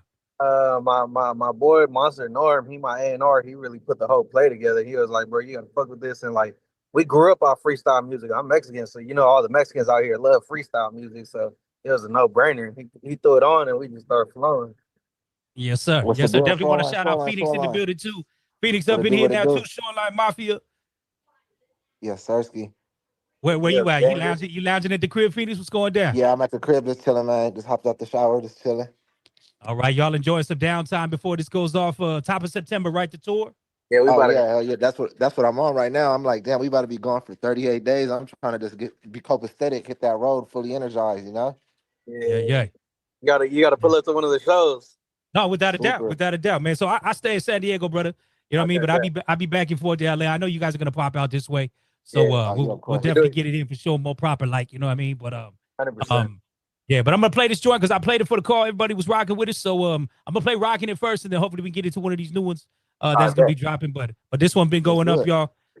You already know the sound. I think we lost Phoenix there for a second. I think he popping back in. But back. anyway, thank you for joining the call, fellas. Yeah. You know what I mean? Definitely always like to bring some West Coast representatives to the call. You know what I mean? If y'all ain't familiar, Digiwaxx is one of the original DJ record pools. They've been around 25 years. You know what I mean? So this is definitely a look to help spread more love to the DJs.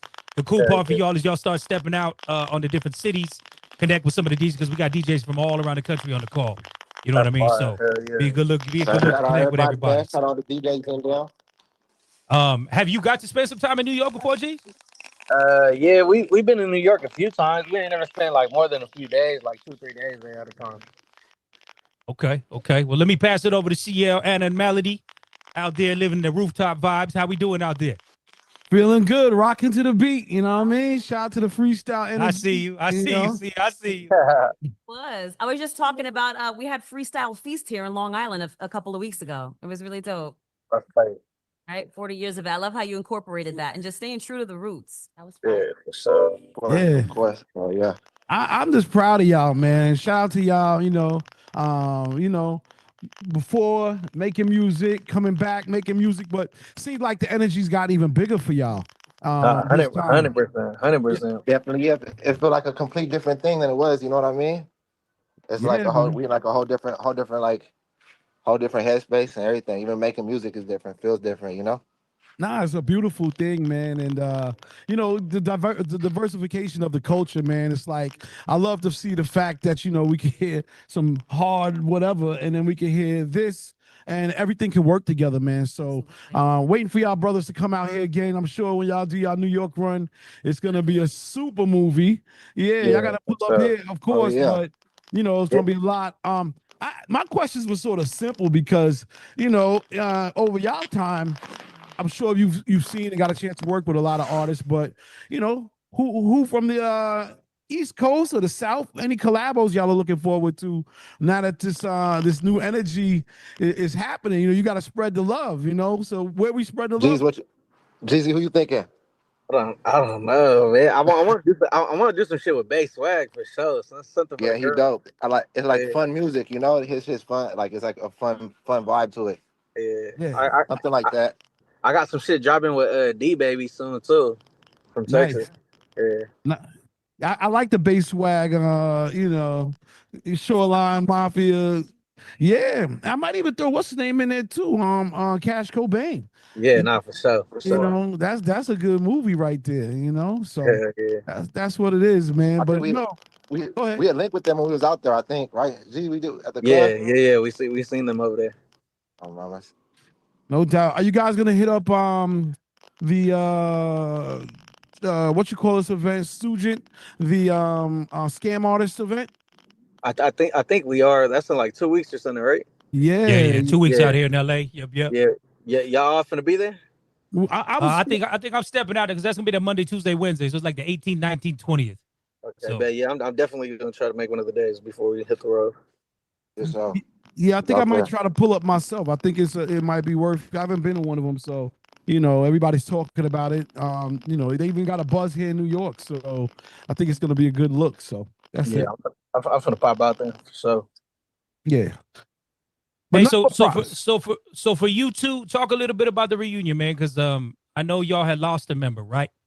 yeah, we had a bunch of our homies. Like all our homies were considered like members, even though they wasn't rapping. And yeah, one of the rapper homies, he passed away. But just like a bunch of our homies, like when we broke up, like we were just losing a bunch of people to all types of different ways of death and stuff. So we just went through a lot. So we had to like just fucking regroup and get ourselves together. And now that we back together, I feel like we in the best mental space that we ever been. We grown up. We like we on top of everything. Our mental is like better than ever before. And you were dad today, right? You a dad now out there? Yeah. Both me and Phoenix are dads. That's right. How much has that played a part in just getting your business right and making sure everything's copacetic moving forward, man? 100%. Like we got to think about them before we make any decision. So being a dad is the most important thing. 100%. Yeah, I'm looking at the dates here for this tour. So y'all, just so you know, it's kicking off in Arizona, September. Looks like they're gonna be out your way. See, middle September they'll be in New York. September 20th, they're making a run out there to Boston. They're gonna be in Raleigh. C-Styles, they're gonna be out there in Atlanta. September 24th, they're gonna be at Dallas. So September's up for coast, huh? Look like yeah, and it looks like you're gonna be out my way October in San Diego. So you got a lot of dates. Listen, man, I want to give you all flowers because it's hard for us as Mexicanos to get the crossover, right? Yes, we have stayed for a long time. We get put in the box of Chicano rappers. You know what I mean? So how was it when you first started to see the love, and like was there any resistance you were getting? Like were they trying to put you in that lane, or it was kind of organic? Nah, I feel like everything's been organic and we've been getting love since day one. Like Phoenix is black and Mexican, I'm full Mexican, so we just been getting love. So I feel like we was never put in that box. It's probably because we don't fucking gangbang either. Like the politics over here is crazy. So yeah, I talk about that a lot for the West Coast. It's like we can only go so far north, you know, before things get tricky. Yeah, nah, you see they love us up north. They fuck with us. Yeah. No, I mean the thing that's crazy, like I said, if we talk a little bit of the politics, you know, when I talk to some of the homies in the Bay now, they say a lot of Southsiders in the Bay now. You know what I mean? So you know, in the Bay, for sure. Yeah. So we can now go up there kind of freely. You know what I mean? But there was a time that North and South did not mess with one another whatsoever. You know what I mean? So that's a fact. From the times you stepped out before, because I've seen some of like your vlog shit and whatever, because y'all be having some fun when you're out there touring. What's some of the more favorite cities you like to pull up to? Man, every city they're gonna show up, they're gonna show out, they're gonna show love. Like every city go crazy. I think Coachella was hella memorable. Like it felt like we was fucking 1918 again, just going wild. Hell yeah. Hell yeah. Hell yeah. I want to play Hollywood real quick for everybody real fast while we work out the logistics on the exclusive. And again, remind me the one that's dropping on the 12th, Out of My Mind. Yeah, I'm on mine. Okay, word. Now is that going to be a part of anything, any kind of new project, or is that you all just going to work some singles while y'all moving around? I think we just gonna work the single, but eventually Rockin' and Out My Mind both gonna be part of an EP we drop. Okay. Like a post album EP. All right, well, definitely got to give y'all props on this one with YG Hollywood. This is definitely one of the ones heavy requested from the people when we outside. I'll definitely say for you, like I said, you give us that West Coast pocket that the DJs love for us. You know what I mean? 95, 100, 105 BPMs. Them is the pocket. You know what I mean? Nah, for sure. That was a super West Coast track right there. Yeah, man. So, getting ready for this tour, man. What's the deal? You know what I mean? You guys got any people, surprise guests that maybe gonna be popping out, or you just tapping in with people in the city? We gonna tap in with people every city we go to, but my phone died. I'm back on. At the end of the tour at the Forum, that's where fucking K Dot did the pop out show. We doing the Forum. That's our closeout show, so that's gonna be a big show. We're gonna bring the whole city out. Most definitely. The Forum. Lakers or Clippers? G. Lakers or Clippers? Lakers. Let's go. Let's go. I gotta ask too. You know what I mean? Because you got two footballs right there. Because I'm Raider Nation on mine. G. I'm old school with mine. You know what I'm saying? But I don't even watch sports, but I fuck with Raiders. Okay. So Rams and Chargers, that ain't the business. I like Raiders gear for sure. Oh, I know Phoenix stayed. I see Phoenix stayed in it, so I know I ain't got to ask him. You know what I mean? I kind of want to go back, man. And we was talking about, a lot was going on for y'all when you guys kind of stopped, doing music and everything. Was that just not being in the right headspace and that type of stuff? You know what I mean? With everything going on around y'all? Yeah. Being in a fucked up headspace and just everything, just life changing all at once. You feel me? Yeah, for sure. You said when we stopped making, I feel like we never stopped. We was making our own music. We never stopped making music, but making music together, yeah, for sure. Like it was just a lot going on. Big changes at the time, you know what I'm saying? Yeah. Considering your time now up in this, what's been some of the more lessons you've learned now in this music business? Man, just take it slow, take it easy, and make sure you just making sure everything copacetic around you, making sure just everything is the right people. You got the right people around, the right energy around. I feel like that's a big important part of making music come out right. And I think that's the most important part: the energy you keep around you and the people you surround yourself with. So definitely, just making sure that headspace is where it needs to be. Yeah, man. Well, listen, let's go on and get into a little bit of this. We're gonna play just a little bit of this new joint. You said August 12th, right? August 12th. Yes, Out of My Mind is touching down. You know what I mean? We'll just give a little bit of Oh, September 12th. September 12th. Yes, Okay. My bad. No, you good. But Peep Game, we'll just play a little sample right here. Phoenix, I don't know if that's your mic. That is we getting crackling. Are you rolling a joint or something back there? Nah, I'm not. It's my phone might be. I think my phone's cracked. That might be what it is. Okay, yeah, because we were just we were just getting it a little bit. Yeah, you could mute real quick and see if it go away. Yeah, okay. So I think we found it, but either way, Peep Game, y'all, Out of My Mind, touching down September 12th. Just give them a sample. What's happening? Again, Out of My Mind gonna be coming. You said September 12th. September 12th, that one's dropping? Yes, sir. Okay, word. So you can be right there in the heart of the tour with that one. That one, I I predict a lot of ratchet activity gonna be going down with that joint. You know what I'm saying? The whole tour gonna be ratchet. Right on, man. Well, listen, I want to give you all your props, brothers. Thank you so much for joining us today, man. Like I said, I'll probably see you at the Scam. I'll probably see you at the Scam Summit here in a couple weeks. Yeah, you know make sure you pull up to our show, man. We're gonna take care of y'all. Whoever want to come. No, 100%, man. Like I'm proud of y'all, man. I'm glad to see that y'all got back together. You know what I mean? So stay safe in them streets, stay safe on the road, and just keep getting to it. You know what I'm saying? All right, thank you. Do you have you know how to use the chat or whatever, just so you could drop maybe the IGs or whatever up in there so people can keep up? No, let me see how. Hey, We type Kevin, it it's in. Rory. Hey, Kevin, it's Rory. What up, guys? Yo, I want to make sure, like, whatever city we go to, the DJs know they can come, and we guest list them whatever they want. All right, what's gonna be the best? What's gonna be the best play for that?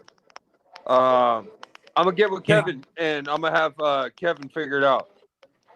Okay.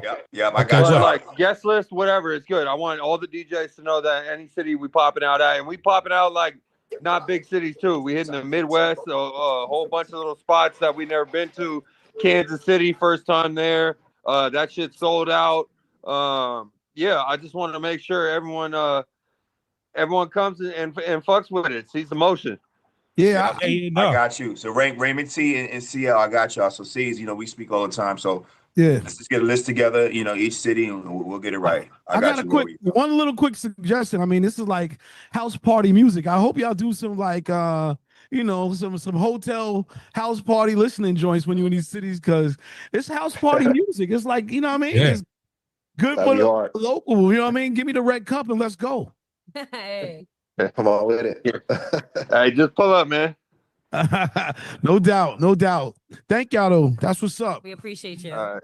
Appreciate Yeah, it, yeah. guys. Thank you. That's up, y'all. Stay safe out there. Stay, Yeah, yeah, have a good they afternoon. Bionic guests, they are coming to Raleigh. They're gonna be in Raleigh mid September. So, like I said, we'll make sure we get with you, Kevin, and get with the DJs here on the call. So, oh, Jeezy, Phoenix, y'all bless up, man. Thank y'all for joining us. Thanks, guys. Thanks, guys. Appreciate it. Yes, sir. Making a lot of noise out the Bay. Actually just sold out. They had Glow Fest up in the Bay Area, Christian Hip Hop Festival, and they sold that whole thing out. So super dope. One time for Miles Minnick, man. He making a lot of noise. I'm step for the Lord. You know what I'm saying? What's That's going what I'm saying. on? Like it's ill, right? That is dope. That is dope. That is dope. Shout out to him. I know we had John on the other day. They make a lot of records again. So it's beautiful. That was fire. That was fire. Yeah. I mean, you get Keek to Sneak on a record too. I mean, I know he you know what I mean? But like I said, they're catchy records, and I think they're putting a modern twist on, still getting a positive message on, because that's we have talked about this on the call forever about the balance, right? So you can give a slapper with a message in there. You know what I mean? So Why stand for the not? Lord. I love it. I'm wondering if their church services are also the same type of vibe, because these are Christian hip hop records. Are the church services or why not have the church services and church parties? And I don't know. I'm just asking. Is it Yeah. No, I get it. I mean, if that's the case, I mean, them are some little turn up masses. You know what I mean? Make people want to go. Make people want to go get the word. I It depends on who runs the church, bro, because you still got, it's just like the music game. It's just like everything else. You still have a lot of old head gatekeepers. You know what I'm saying? That's like, no, that's not the way it's supposed to be. Then you have some midliners, like even people my age. There are people our age that are very skeptical, like they enjoy it outside of church, Yeah. but they feel like having it in the church building is a little bit too much. Mm. You know what I'm saying? There's certain joints that I've been wanting to do at church and bring to the church. They're like, nah, we can't do that. Nah. Like they scared because of the old head folk. Then, to be honest, the younger folk, they're open to it, but they don't have any say so at a lot of churches and a lot of places. So that's the balancing act of things. And then it's like, just like they were talking about the demographics dropping for the award shows, the demographics in church is dropping drastically because the younger folk ain't adhering to all the stuff that the old heads are talking about. So yeah, I like stuff like this. I enjoy it. I would love to be a part of some services, but there still has to be balance to me. Yeah. Fighting the conservatives, right? Fighting the conservatives. Yeah. This has a placement, you know what I'm saying? I think that's one of the reasons why we started Coalition Kingdom, and it's dedicated for music like this. You know what I'm saying? And people that kind of shame or bash, if you want to, about the traditional stuff. Well, here's a whole new demographic of stuff that has its own lane, and that's what we made Coalition Kingdom for people that rather hear the old school stuff, but over here we embrace the new stuff and what the young ones want to do as far as taking the gospel to a whole nother level. And if they want to do it like that, as long as they keep it on a clean lane and clean field, I don't think it should be any problem because you got guys like Ty Tribbett and Kirk Franklin that broke the mold to say, yeah, the traditional's cool, but here's a whole nother way to bring the youth back to the church. You know what I'm saying? And a lot of them old heads still hate that. Like, you know what I'm saying? A lot of old heads still hate Kurt. And I'm like, come on, bro. Yeah, Kurt no, has but done one, something some of y'all but ain't never definitely seen. see that's tight. Y'all created the platform for it though, so props to y'all. Head rush, make it quick, brother. We're gonna get to our next guest because I know you had your hand up. Yeah, I just wanted to jump in there real quick and like C-Style said, you got to think Kirk Franklin, he wasn't quite the beginning. It was more like John P. Key and Hezekiah Walker who broke the mold and started blending R&B with gospel, right? But they still kept the balance in that harmony and the gospel harmonization involved in it. So that's why the elders was able to adapt to it. This right here, nobody does a gospel hip hop record better than the Bay. I'm just gonna say that right now. Nobody does it better than the Bay when they do gospel hip hop records. And the reason why the older church folks they can't get down with it is because they feel it's too rough. It's too rugged for them, and that's more the reason why we enjoy it more is because it kind of brushes the mold of hip hop, but it also gives us the message that we need for our spiritual well being. So when they making tracks like this, it really ain't for the elders of the church. You know what I'm saying? It's for the young folks to get tapped into church because the young folks is the ones who's getting the message built across these low frequency beats. Me and a buddy of mine we gonna have a whole podcast rollout discussion about this, about why trap beats and gospel music sometimes don't mix. I actually agree with it. And if you do know Ty Tribbett's music, majority of Ty Tribbett's gospel records are on trap beats. So if you got a minute, go listen to a song called Only One Night. That's literally a trap beat with a gospel record on it. So I think it works because it grabs the attention of the younger generation who listen to trap style beats, who listen to these bass style beats, and then they can get a message that's kind of what you like to say, bionic, mixing a little medicine in the candy. It's needed. So now that you grab their ears, because what they don't like lyrics, they like beats. So as long as you grab their ears with beats, you can grab them. Yeah, Pastor Mike too. So yeah, if you grab the youngsters, they like beats. If you grab them with beats, they'll listen to the lyrics. Then you got them. So I think it's a good thing. Keep pushing it. Word. Stepping for the Lord. You know what I mean? Want to welcome our next guest. Go ahead, take it away. Hey man, it's all good, man. First of all, I love it. Shout out to all of that good music coming. Next guest representing out of, well, I ain't gonna even tell you where he's from. Deleon Don, how's everything going, man? First of all, I like this brother. He was the first person on today's call. Before 3 o'clock, Always on time, gotta be early, man. I said this is a The interview, professional. right? He was ready to rock, and that's what it is. And I want to say thank you for pulling up today, man. How's everything going? Man, everything's going good in my life, man, and everything that I'm doing, man. I'm a blessed man, you know. Yeah, man. What's been keeping you busy, man? What's been keeping me busy is these projects that I got going on, and the most upcoming one that's coming out on the 14th is called Diary of a Convict, and it's a very, very deep and influential album, based off of my journeys and ups and downs through the judicial system. Yeah. And everything that I went through, why I did it, what caused it, the things that I realized, the mistakes that I realized. I'm guiding people through a story, basically going through detail of what I went through, my own eyes, what I experienced through that situation. No, that's real. So for those who don't know, let's get to that story and let's give everybody a little bit of your background and where you're from and your story and how you got to music. Basically, my name is Deleon Don, as you know. I was born and raised in Jamaica, Queens, South Jamaica. As time went on, as I grew older and I went out on my own, I started venturing out of state, got with the wrong people. One thing led to another. Ended up going to the slammer, and it's a long story, but after that happened, a whole term of events that turned me to here, to this, before I got to this change that I'm at now, this beautiful change. Before I got to the change, it was a lot of ups and downs. I got a book coming out. I could really break it down better. I got a book coming out and stuff like that, so where you can go in detail. It's mixed in with the album. Gonna do a little mini movie with it. So there's a lot of plans going into this, but it's basically built around what a lot of people been through in life. Going to jail, but basically explaining it to a certain degree to where everybody could understand what that person goes through, not just the outside, the crime or what your background or whatever, but what you go through mentally to make you live this type of life. I gave people a piece of my mind on that perspective too. Yeah, no doubt, man.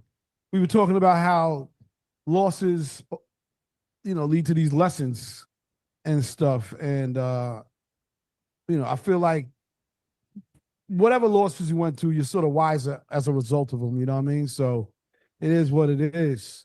Talk about the musical journey and how you got to music and where you are now with it.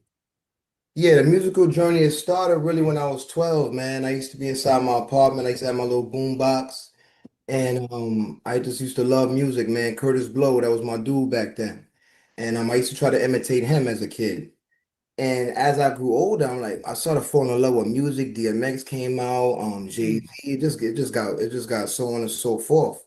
And I really fell in love with the creativity from these brothers just dropping it hot, back in the 90s and the early 2000s when music was really influential, and even more than now, I think. So on my musical journey, I started there. I started off with Cut Master C. He from Queens. He used to run around. DJ Cut Master C. Shout out to Cut Master C. That was my stepfather's best friend back then. But it was like I always got so close to getting to the finish line, but I will always keep going back to prison. Since young.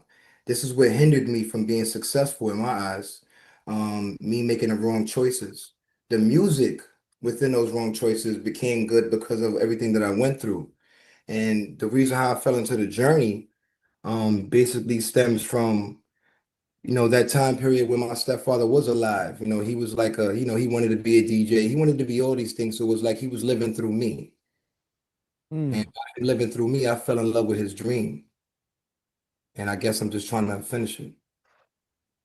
Now that's what's up, man. I feel like there's a lot to be said with you. And I do want to hear and read, the movie, the book, the whole shebang, because like I said, man, I'm sure there's a lot of lessons you could give as well.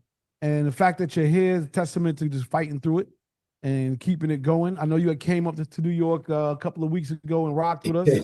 And that was fun. That was real fun, man. Absolutely. Great time with y'all. No doubt. So ooh-wee. Ooh-wee. Yeah, it means a lot of different things. Tell us a little bit about it before we get into it. I just was like, I was in a mode that day. I was going through a lot of personal problems, and I knew that just to be honest, I knew that if I lashed out or anything like that, where I was going to go back to. So I try to avoid that by writing about it, by venting, and that's what came out. It wasn't planned or anything. It was just a spiritual moment where I just laid it down. And when I got to the ooh-wee part, it was like me letting out all that negative energy during that word ooh-wee. Everything just came out of me, and all the positive stuff came in, and the words came out, so I could deliver it the right way, so you could see through every bar how I'm guiding you through a story if you dig in deep. You know what I mean? Word up. Well, let's get into it. We on with Deleon Don, and we're gonna get back to how we got his name also. So check it out. It's called ooh-wee. Hard body. Woo! Yeah. Who did the production on that? Man, my brother, man, from another brother name is Trinity Techniques out of New London, Connecticut. Wow. Talented brother, man. You said out of New London? Yeah, out of New London, Connecticut. Yep. Out to New London, Connecticut. The first time I ever got robbed was maybe the second time I got robbed, it was in New London. That ain't good, man. I was telling that story, man. Yeah, nah, hold on. We don't want to relive that. You know what I mean? Oh my God. I saw him with the gun too, and I Sorry tried to to hear walk that. past. I couldn't get away from him. Motherfucker, he got me, man. He got me. Oh I had man, like $60 in my pocket. That's all man, I had, man. I went up there for go to the studio. We was in the studio session. I said, yo, let me go to the store, go get something to eat. Went to the Yeah. store. I think I got the food. He let me keep the food, but he got the cash, man.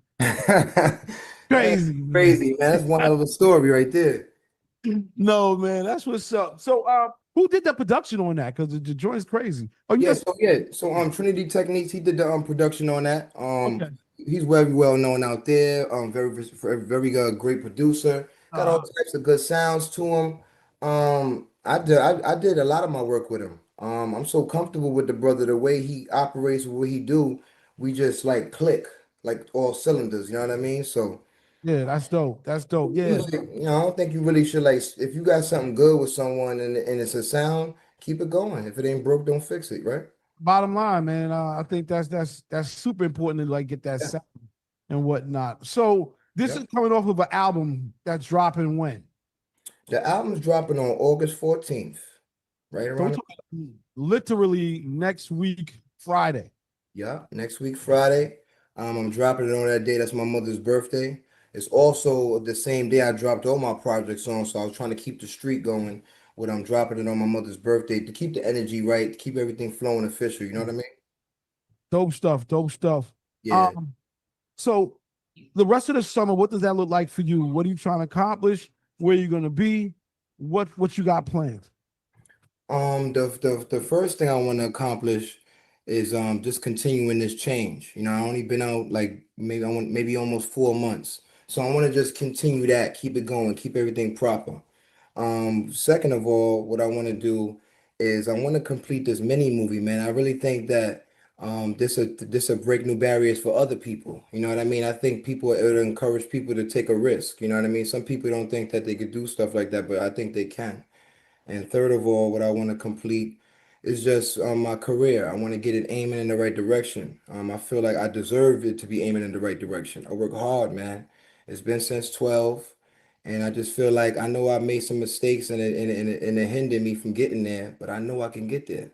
I believe in myself, and that's what I want to do. I want to continue to believe in myself and be great and treat people right. Nah, no question, man. I think you're on the way. You know what I mean? You're here. You've been here working. Yeah. Thing. You've been showing up. You know what I mean? Early. I'm like, yo, he's here. So, brother. So always know if you're dealing with me, I'll be there 20 minutes early. Facts. You know what I'm saying? Radio Raymond T. Are you on mute? I would say thank you for joining us, brother. You know what I mean? A good joint right there. I can respect respect the message of a little something before we snap. You know what I'm saying? No time. Real spill. What else? I don't either whether you got your hands in or what else are you interested aside from the music? Because the music is a tough play in 2025. So what else? Whether you got your hands in or you want to pursue? Man, acting. I want to do Okay, acting. so all forms of entertainment. That ghetto gospel is on the way. The ghetto gospel. Tell them about that, Babito. Yeah, so what I got in store after this project is, is not where I'm at now. It's the past, it's a story, it's a journey. But when I talk about the present, it's going to be called Ghetto Gospel, the Ghetto Child of Christ. That's when I'm going to bring Christianity through my eyes after reading the Bible over and over. I'm going to bring it through my eyes. And I heard what you guys said earlier, and I'm aiming right for that, for the young guys to understand God, because sometimes they don't understand it from the elders. I think I could break the barrier to where they could take a step further in the right direction. Doesn't mean you got to change who you are, be this strict, this type person. You could be natural, be you. But if you want to get to know God, he ain't going to unaccept you. So I want to let them know that through my own way. And I feel like it'd be successful in doing that. Just to bring that up to you. Have you been met with any resistance when it comes around that? Because I've talked to other different Christian hip hop artists or hip hop artists that are Christian, and sometimes because we were having a combo a little bit. The conservatives kind of fight this type of sound, if you will, as it's not said to be in its most purest of form or whatever. But so I'm just curious if you've run into any of that. Yeah, man, I ran into it. I don't want to keep bringing it up, you know what I mean? But I have to because it's a part of the story. So when I was in prison, I experienced it a lot. There's a lot of young brothers in there, and that's where negativity is at an all-time high. I tried to maintain my best. I did, and when I did it more with actions with them. I think the younger brothers they want to see actions. I think the younger brothers sometimes they get used to the older guys not backing up their words and they letting them down. So they get on the young boys stuff. No, forget them. Let's do our young thing. And I feel like if you just keep it all the way real with the younger guys and be honest with them a little bit more than we usually are, I think that could change a lot of things, and if you put it in a perspective. Right That's on. that's just my thoughts. Yeah, no. I think you're right. I think it goes back to any of us in our childhoods, right? We were always told do Yeah. what I say, not as I do. You know what I Yeah. mean? So I think just people that's gotten old over time. You know what I'm saying? So I know that definitely took me some adjusting to as a father. You know what I mean? Yeah, me too, man. We're having 3 daughters. Trying to juggle that and this career and working and the whole 9 yards. You know the story. But I love it, man. I love it because it just going through that situation made me look at life so differently. You know what I mean? This is a blessing just to go through the problems too. The problems makes me better every day. So I don't look at the problems like I used to. And I want the younger guys to know that too, man. I don't want them to learn when they get older. I want them to learn now. So, I just want to be a part of trying to figure out how to help them. That's all. Wonderful, man. Well, listen, keep doing your thing, keep paying it forward. I love the energy, you know what I mean, and love the message. So much respect to you. Yes, sir, my brother. Peace.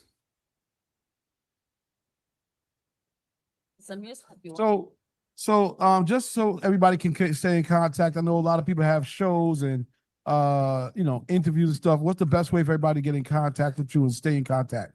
All right, the best way to get in contact with me is on Instagram. All right. And on Instagram, you can reach me at _real_Deleon. And you spell Deleon in my way in DELYON. So dope. And make sure, please. Or you can hit me, YMVS CEO Shampoo, the biggest. Yes, It's the sir. biggest. You can call me. Excuse my manners. Yes, sir. CEO Shampoo. It goes down. It's okay. I'm Yes, the biggest sir. contact right here. Don't worry. Call me. He's right. He's right.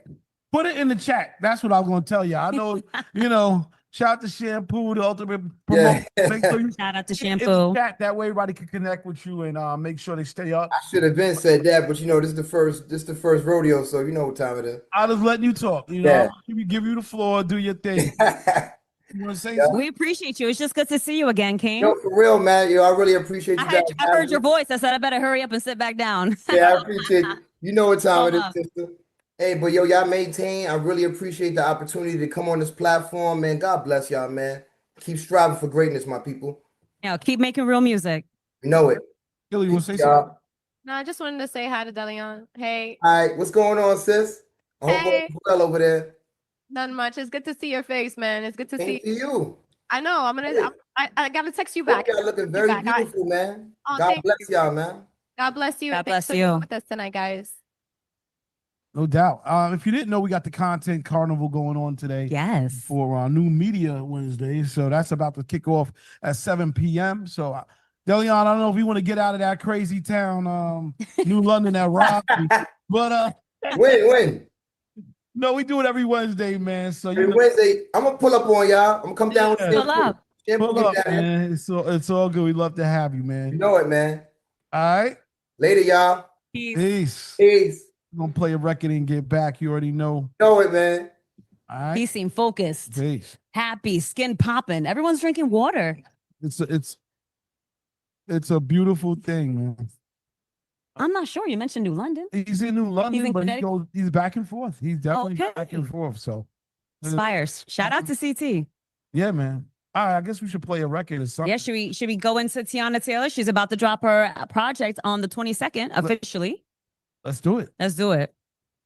A lot of new music. Lots of new music. So much I don't even know, if we had time because it's a lot of joints. Shout out to Tiana Taylor. Shout out to Tiana Taylor. Come through, Queen. Yeah. I'm so thankful she's dropping music. So far from what she's released, it sounds very therapeutic. Right? She went through a lot. She has gone through a lot publicly. Yeah.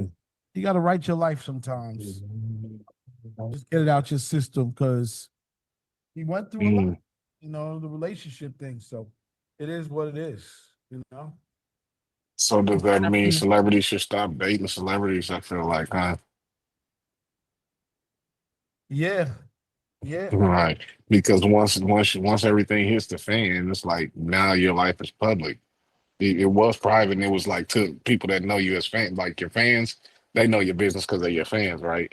But when things go left, now everybody knows your business that ain't even your fans. They don't even listen to your music, Don't know nothing about it. But so that's it's an awkward space, man. You try to be private, but you can't be because you got a million people looking at you. You know what I'm saying? And you got to look at it like this: dating a basketball player, a popular basketball player, and being a popular artist and actress, like a triple threat. Because Tiana was an athlete, she could act and she can sing and dance. So that's what it was. She's like, what's the old girl from back in the day, Debbie Allen? She's like Debbie Allen of our era, right? And then Right. Lamar She's Shepard is also a director. She's also a director and a See, producer. I forgot. She sure is a director. Got the movies and stuff, right? So all right. Hey, she's filmed a lot. She's filmed her Yeah. own music videos. Oh, she's Yeah. dope. Yeah, she's done a lot of work. Dang, that's what's So, up. and then She's you done got several Amon people's Shumpert, music videos.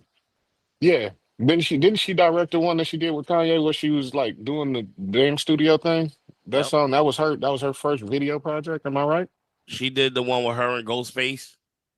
Okay, see. So she did she has a lot in her bag Yes. so for her core fans, they know Amon because they know of her.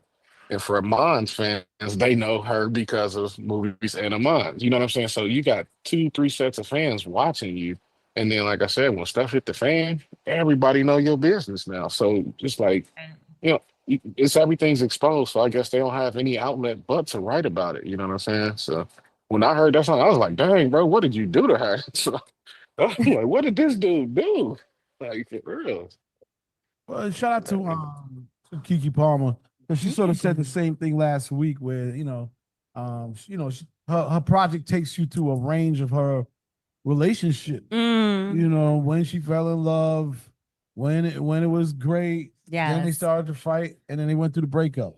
Yeah. So would this be considered the Mary J. Blige chemistry set of making hit records? I don't think so. I think it's Okay. and the reason why, because Mary Moore went directly to her pain. Yes. A lot of records. I'm going down, even though that's a lot of records. It's similar. Mary was also more party, I feel like. Real Love, My Love. I don't know. It's different. Reminisce. Mary's in her own lane. Let me say that. Yeah, it's refreshing to hear artists, right? Writing from a real space, authentic space. People are curious, fans are curious. We wish you the best. So, it's a form of healing. That's what this music is all about, right? That's form of healing for yourself, for others. Everyone's going through something. We're all living this life, right? Together. It's a journey. Yep. So shout out to Tiana Taylor. I'm excited. Heck yeah. All right. Well, I guess we'll play some more music. We're gonna keep it going and whatnot. Shout out to everybody. Hope everybody's okay out there. Cool. We got a Shoreline Mafia feature out of nowhere. That was dope. Yeah, that was dope. I like their vibe. Super cool. Yeah. Yeah. Come to New York, man. Go to Queens. Check it out. Let's check this record out. Ooh. A lot of new records. A lot of bangers back to back to back. Yeah, we had YG and Leon Thomas, Lovers or Friends. And before that, shout out to Brittany. We had that Hot Boy Summer, right? Juvenile joint? You go. Juvenile back? What? Juvenile. Was back in that thing? Back to Hot Boy Summer. He's one of them dudes. He knows how to make hits. Like That's he just right. has this natural ability. Let's go. So, Brittany, you want to say something about that? Or are you still on? I don't know if she's still. She left. She left. She left. Okay, it's all good. It's all good. We just playing a couple of joints, riding it out, getting ready for the festival. How we feeling out there? Everybody all right? We groovy, baby. We groovy. Super groovy. Super groovy. What is there to talk about? How many more weeks of summer do we have left? Right, everyone's dropping summer joints, but how many more weeks of summer? 6? Yeah, It's almost Labor Day. 6, yeah. Okay. Labor Day technically is only like 3 weeks away. That's right. That's 3 weeks, but I don't end, my summer don't end there. Like I keep going until like mid-September, late September. Let's go. You know, even October, if it's hot enough, we still. Hey, maybe an Indian summer. Yeah, we do them. I got something ignorant I want to talk about. Say that again. What's that? I got something real ignorant I want to talk about. And I don't know if I'm missing something. If it's like I'm pretty sure y'all have talked about it, but I don't know if I'm missing something or what. What the hell is up with this green dildo WNBA shit, yo? Because last night somebody threw one on the court again. So that's number 3. And then they found one in the stands that didn't make it to the court. I think it hit a kid or something like that. That would have been number 4. Like, is there like a hidden meaning behind this?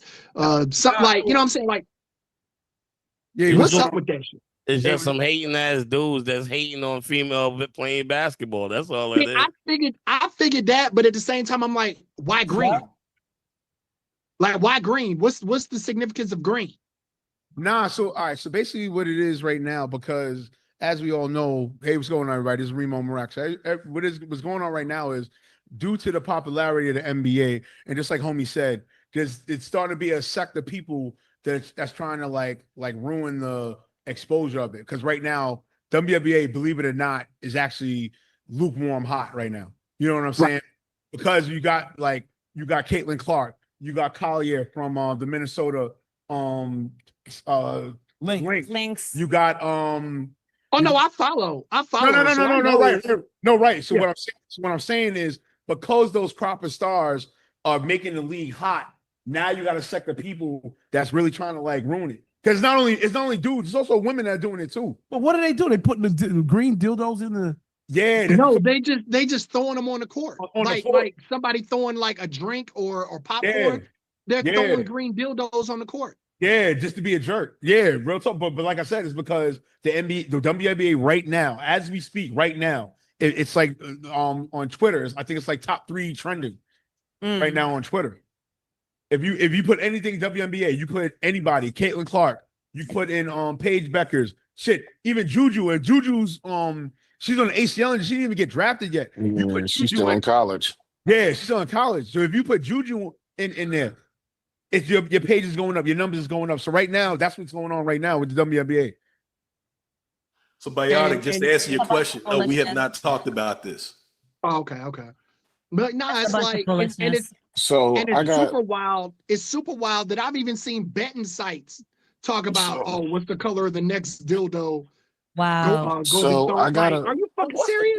So wait a minute, hold on. So if y'all should have been watching All-Star Weekend, because if you all were watching All-Star Weekend, you know the WNBA the players got together and put together a system that pay us what you owe us. And I believe that's been happening since then. That's a whole fact. I believe that's been happening since then. So I think that's where I guess the green is the semblance of money, and what paying them what they owe them would be the disrespect of throwing that object on the court. And that's why I say it's disgusting and it's disrespectful and it's a distraction too. It's mad disrespectful, bro. 100%. So we're talking about throwing dildos on the court has what significance to paying them what they owe them is disrespect. Here, I'm gonna pay you what I owe you. Green DICK. It's just like it's disrespect. Yeah, just like the man said. You say you want us to pay you here. This is what we're gonna pay you. You see what I'm saying? This is demeaning. Because all the players were all the players they were coming together you wouldn't even call it a protest because they still play ball. Right. They still play ball, but what it was is they're trying to let pretty much let the sports world know, like, look, yo, it's time to stop lowballing us. Million because we're getting the buy rate, big sales. And the two arguments about it is we gotta be the dumbest fucking culture of all. What the fuck are we doing? The one argument is that the WNBA has never turned a profit, but they've been going on for 20 years. But the Man. other side of Neither the has argument, Uber. Neither Hey. did Amazon for 20 years.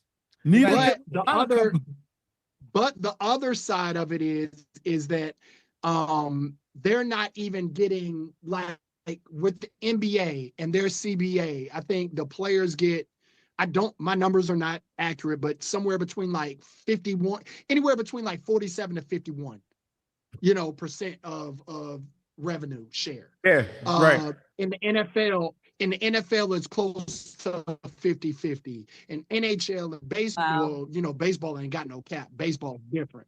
But all of these other pro sports have around about a 50-50 or anywhere between 60-40. In the WNBA, they get 12%. Right. Now, again, my numbers would be off. But also, not to cut you off, but also too, you got to put into the argument too.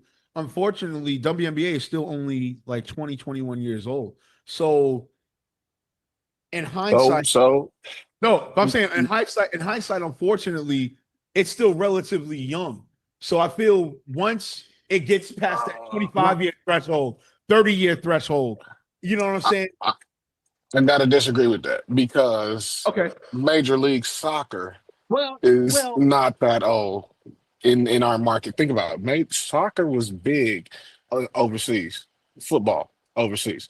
It was big when we was playing in other countries, but now we actually, LA has a soccer team. Chicago got a soccer team. Indiana got a soccer team. You see what I'm saying? They got Major League Soccer, so that's not been around a long time, but that's generating millions. Yeah, but you see what I'm saying? But look at the hold on, but look at the caveat you said.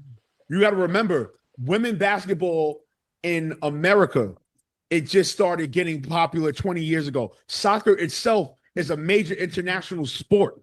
It is. That's the concept.